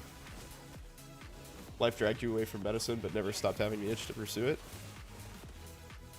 Career is fine, but starting to worry about the regret if you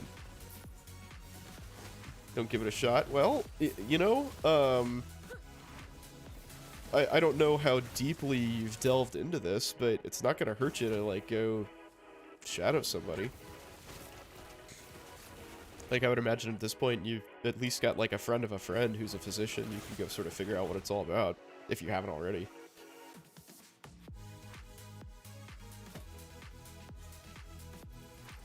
That's definitely a good idea.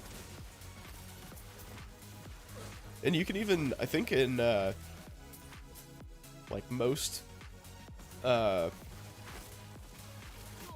am I trying to say? Like, most schools, if you've got time, you could probably do, like, a night class or something where, you could be, like, a scribe or something in the emergency room or something like that.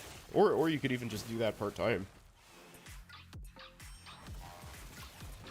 I think they're always looking for people. That's a pretty important job. And, like, the emergency room is a very good place to work to figure out what medicine's like, because there's so much shit going on there. Set up a desk in her minivan because you couldn't study. Dude, studying with kids would be so freaking hard. I don't know how you do it. Like, there were 2 guys in my residency who had 2 kids during residency. That sounds like the worst fucking idea I can possibly imagine. Like, it's hard enough now making top 1% income and, like, all my shit's together having 2 kids. I cannot even imagine doing it on a 10th of the money. What, twice? Like, what? Why? Why would you do that to yourself? Have to look for opportunities. Yeah, you know, honestly, just like cold call places. Whatever specialty you're interested in, you know, just like call a local hospital and just state your case, you know. Like, we get, it's not super common, but I would say we have 1 person a month call our office and say, hey, I'm interested in shadowing. Just like a total cold call. And I personally am very receptive to that. I think most of my partners are as well. Like, if you're bothering to go out of your way and say, hey, can I come check out what you do? I think you'll be met with resounding success pretty much wherever you try. You know, especially since you're not just like some college kid, right? You got a little life experience under your belt, so you've got interesting things to talk about. And your kids are 8 and 13. Yeah, well, that makes it a little easier, actually. Like, the older they are and more independent, then the better off you are, I guess.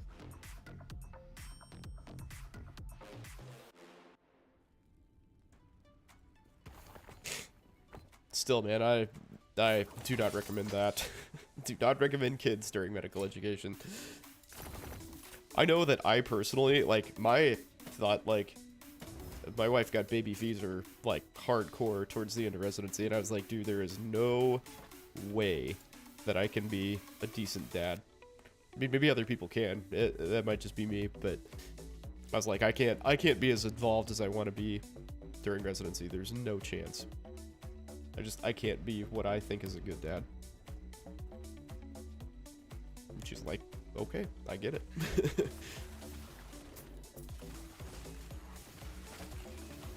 It was very understanding. And, you know, like, she wants help too. So it's not just about me. but yeah, there's just not a chance that I could have handled that well. I'd put a baby in someone tomorrow. Oh my god. Is that your opening line? I'll put a baby in you, girl. Look at this shit. Dude, Cockroach Princess is thrown back. You know you tripped a trigger on that one. That's fantastic. I love it.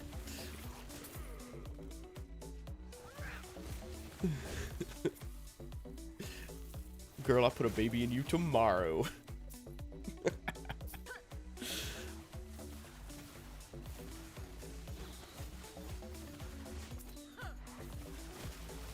I mean, I guess that's one of those, like, high risk, high reward things. Because if she's like, oh, hell yeah, you're like, wait a second.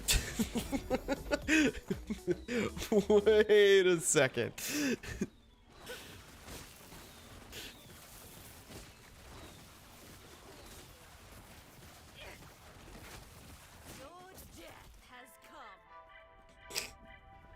Did you know that when the forecast says there's 50% chance of rain, it's raining but only covering 50% of the area?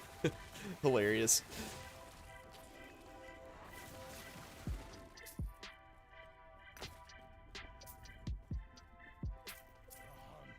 So I actually, if you're serious, I thought it was that on 50% of days with similar conditions, it rained.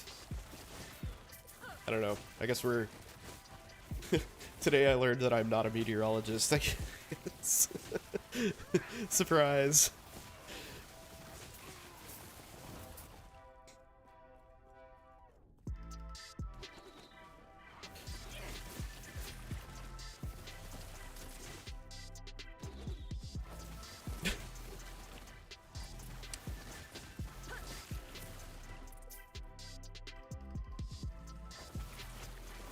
Oh yeah, we were talking about things that don't matter in contracts. So here's one that's sort of a heavily qualified, hot take kind of. Vacation. So vacation matters. So like 50% will see rain. Interesting.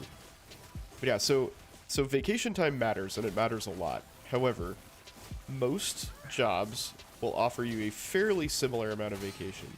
So like for instance, in this area, it's common for anesthesia to have between 8 and 10 weeks of vacation.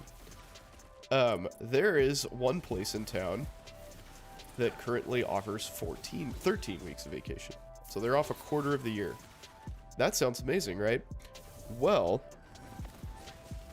they work at the state's largest magnet hospital. So they're like level 1 trauma, busy all night, get their asses handed to them. It's a huge hospital complex with lots of patients who are extremely sick and have no idea what their medical conditions are. So you've got lots of black box people coming to you, having all sorts of, you know, massive surgeries, gunshot wound to the chest and shit. You know, they have complicated OB, you know, with patients with no prenatal care, all sorts of like disasters coming their way. That group is short 2 people currently. They basically like don't do anything but take call and be off. So they do 24-hour call. They're one of the few places in town that still does 24-hour call. And they have a post-call day, which is like recovery basically, because they get stroked while they work. And then they have the day after that off. So they do 24 hours, like finish at 7 a.m., have that day to do whatever. Then they have a day off, and then they basically go back on call because they are short. So yeah, you get 13 weeks of vacation, but at what price victory? So yes. 14 weeks of vacay versus 8. Does the 8 pay more, all things equal? So they get stroked at work. Not in a good way. Do you get paid more if you don't take vacation time? So it depends on where you work, if that's actually an option. Some places will let you sell back your vacation time to the group. Some don't want you to do that. Like, they don't need you to work. Like my group, you can't really do that. You can't just say, hey, I'm coming in, you guys have to pay me. Because we don't need that. We've done it before under some like extreme circumstances, but as a routine thing, no, you cannot do that. There are quite a few groups where you can say, hey, I want to work this week of vacation, pay me the money, and they'll be like, yeah, that's fine. You've matched with many women on Hinge for that fun fact? Look at you. What a guy. So does the 8-week physician job pay more? No, is the answer. So actually that job in particular, since they're down 2 people, they're actually splitting those 2 people's salaries. So they're getting the shit beat out of them. but they're making a ton of money in the process.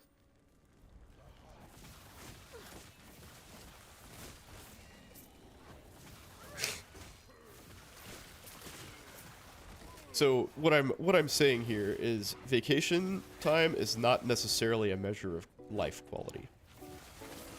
Because there are, like, the sort of outlier example of this is hospitalist medicine, right? So there are a lot of nocturnist jobs where you are on from 7p to 7a for a week, and then you're off for a week. But a lot of those jobs, you work overnight.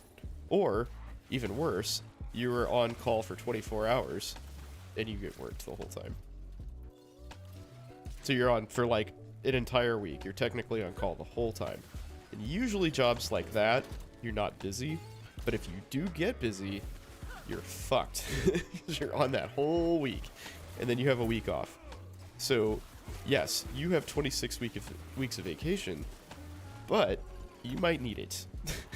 Because you might just get absolutely destroyed for a week. He can take calls off his coworkers and it's like overtime. Yeah, I mean, see, that's a good deal. That's a good deal.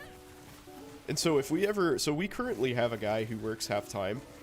And if we ever don't have that position, which is unlikely because we have, like, we have a couple partners who are sort of in line for retirement at the perfect time. So, like, we've got this guy who's doing it, and he's probably going to phase out, like, a year. There's another guy who's going to go into that position, and then after 4 or 5 years, he's going to phase out, and then another guy will take the position. So we're covered for, like, the next decade, basically. But if we ever got rid of that position for some reason, we would all have to take less vacation, and we would, in fact, get paid more. We would basically take that person's money. Which wouldn't be the end of the world, because we'd probably go down to, like, 8 weeks of vacation from 10. So, I mean, I can, you know, that's not the worst thing I can think of. Do they have that for term? Yeah, for sure. They have it for, like, there's as many, like I said earlier, there's as many different ways to structure a contract and a practice as there are practices.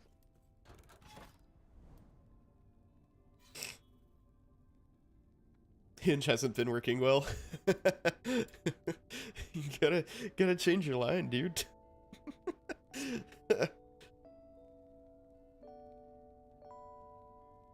What's the salary for Mohs surgery? Oh, dude, yeah, those guys make 7 figures easy. Yeah, Mohs surgery is like one of the most lucrative professions. Here, let's have a look. Resources.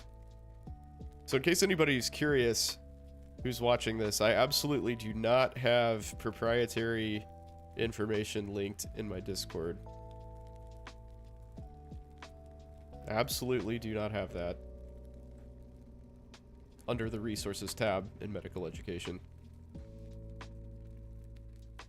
Are you freaking serious?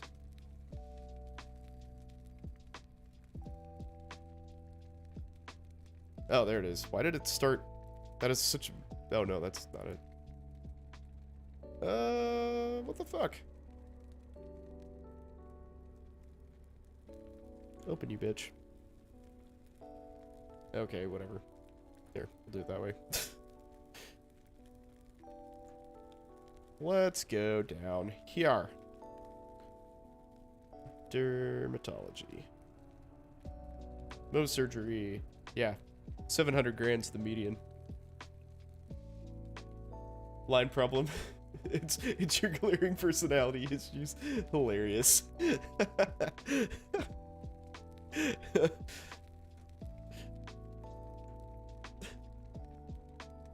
It's not because I can't talk. It's just because I'm an atrocious person. I'm sorry, I shouldn't laugh at your pain. That was presented very amusingly though.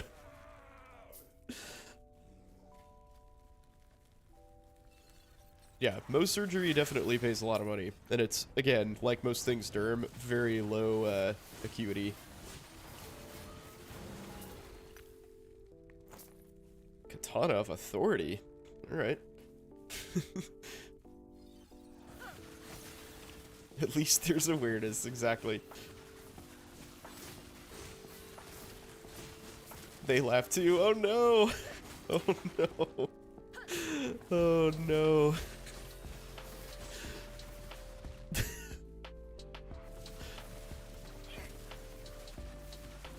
Well, hopefully you at least got some interesting dinner conversation out of it.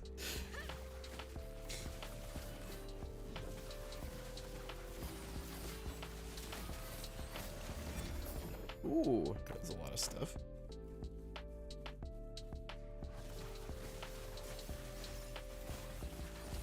Yeah, gotta rally, boys. Community member in distress. We gotta help our own.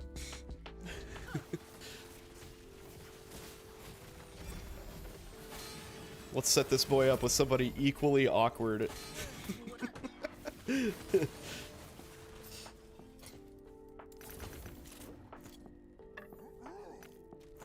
Hey, stop that. I'm trying to loot shit.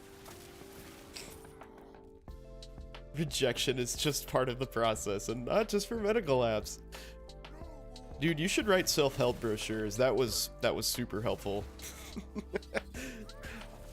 Med Dreams, motivational speaker.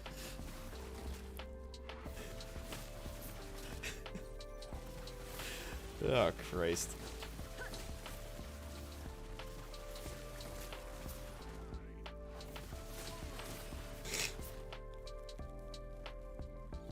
Oh my god. They're so far away.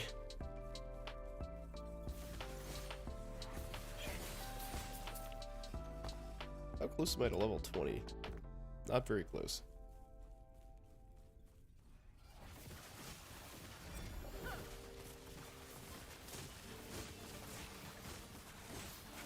So one of the coolest parts about this game is that it has a really highly customizable loot filter, and I've done absolutely nothing with it. Because I'm apparently terrible at this game as well. How do I Tetris this away? I don't think I do. I don't want that. There we go. That's how I do it. Did the years of rejection. You're attractive enough. If you walked up to a girl in a bar, she might say yes. Unluckily, you don't go bars and don't walk up to women. That is quite the conundrum, sir.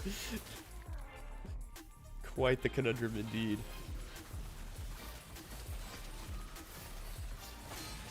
Ah. Hey man, I'm married with 2 kids. There's hope for everyone. If I can do it, so can you.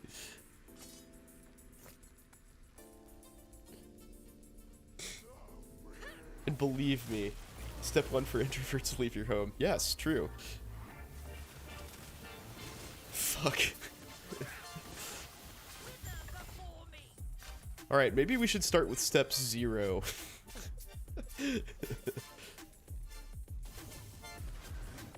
But hey, the one thing to always remember is that the thing, if nothing else, the thing that OB teaches you is that there is someone for everyone. You know, there's a 500-pound chick who hasn't had a shower since the last eon, and she's popping out a baby. And I guarantee you there's like an 80-pound, 5'3" dude in the room with her.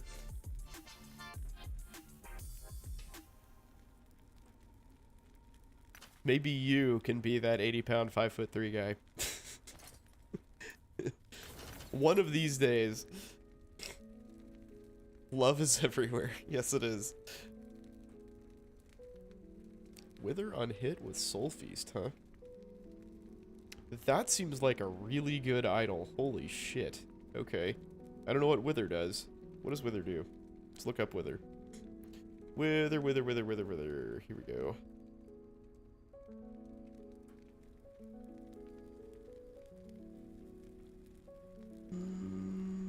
Not there. Wither. Withering. 10% increased curse damage taken? Wow. Okay, that is good. Worthless anyway. I disagree, sweetheart. That's why I'm picking it up. Boop. Frenzy after traversal skill. Also stopped dating because residency app's open. Yeah, I mean, that's fair. So, funny story, though. I did much the same thing. Except my senior year of med school, I was like, you know what, fuck it, I'm not going to be in Arkansas, this is just going to be fun.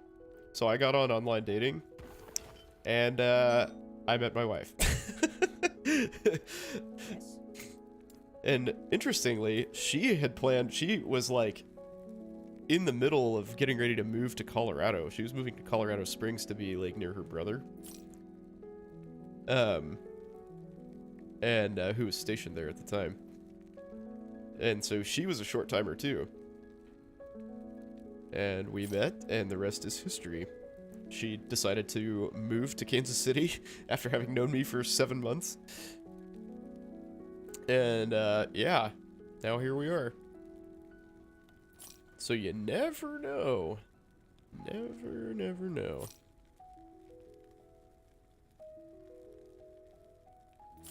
But it seems like when you're least looking for those things is when you find them. Have you tried men? You're a solutions man. Like it. Gay men are worse than straight women. That's definitely true. One of my friends who is like a gay guy, he was dating or trying to date people here. He was like, it is miserable. Dating gay is apparently just terrible.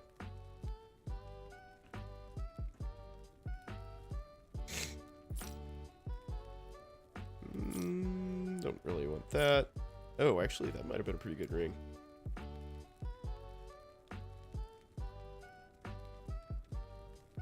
Movement speed, lightning res. Yeah. Do I want to mess with that? I don't know that I really want to get rid of my nice health, 69 health.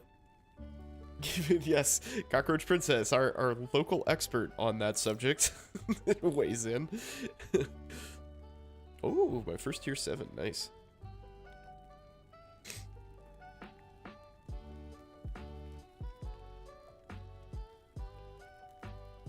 Eight of 9 women you've gone out with ask you out?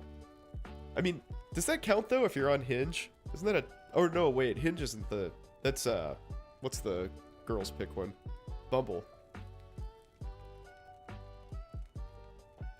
Yeah, Bumble.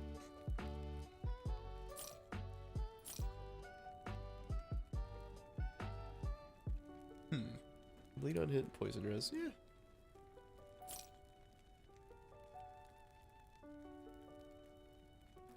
Main takeaway from corporate medicine when it comes to contracts, cover your ass. That's the main takeaway. Make sure that they're paying you market rates. Make sure that there's not room for scope bloat where they like hire you for one thing and then they kind of like start lumping duties on you. Make sure that all of your responsibilities are very clearly outlined and that there's not leeway for them to change them or increase them. Make sure your reimbursement is ironclad and that you know exactly what you need to do to make X amount of money. Like all of those things should be nailed down very firmly. In addition to perks, your vacation, all of these things. Like they very much enjoy putting like contingencies into contracts. So like if you don't meet certain benchmarks, they're taking things away from you, or like you have various consequences that seem totally ridiculous because they are. So yeah, make sure that that's not in there.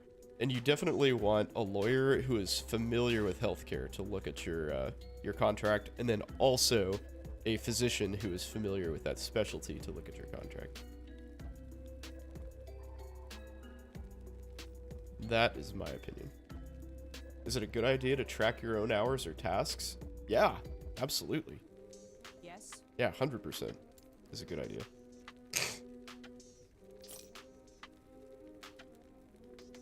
Yeah, there is really no reason to not do that. Ooh, actually, that's pretty good. Hungering Souls. I don't really need the Hungering Souls. Oh.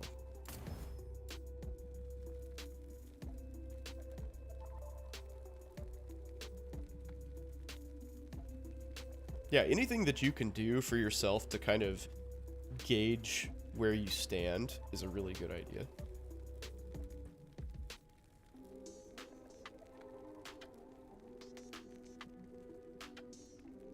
Oh, that's pretty solid too. The group you rotated through OB with moved or quit because the hospital forced them to become employees. They changed the pay based on benchmarks. Yeah, that sucks. See, that's exactly what you're trying to avoid. You don't want your reimbursement to be subject to change. Like, you need all that shit to be ironclad so you know what your income's gonna be.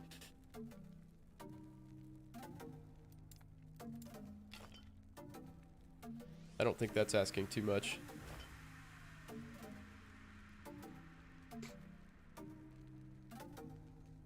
Oh, that's so good. That's so good. Holy shit. Okay. Yeah, so hospitals love to try to strong-arm people for some reason. So I will, I've mentioned before that I'm very happy with the administration of my hospital, but it has changed recently. Like, we have a new CEO,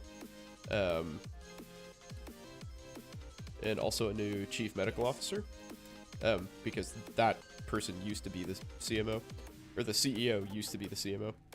So we have an MD as the CEO, which is awesome. So back in the day, we had a very busy hand service. So we had 2 surgeons who go to other hospitals around the area, and they would routinely bring in, you know, a dozen cases per day, like between the 2 of them. Uh-oh. Oh no.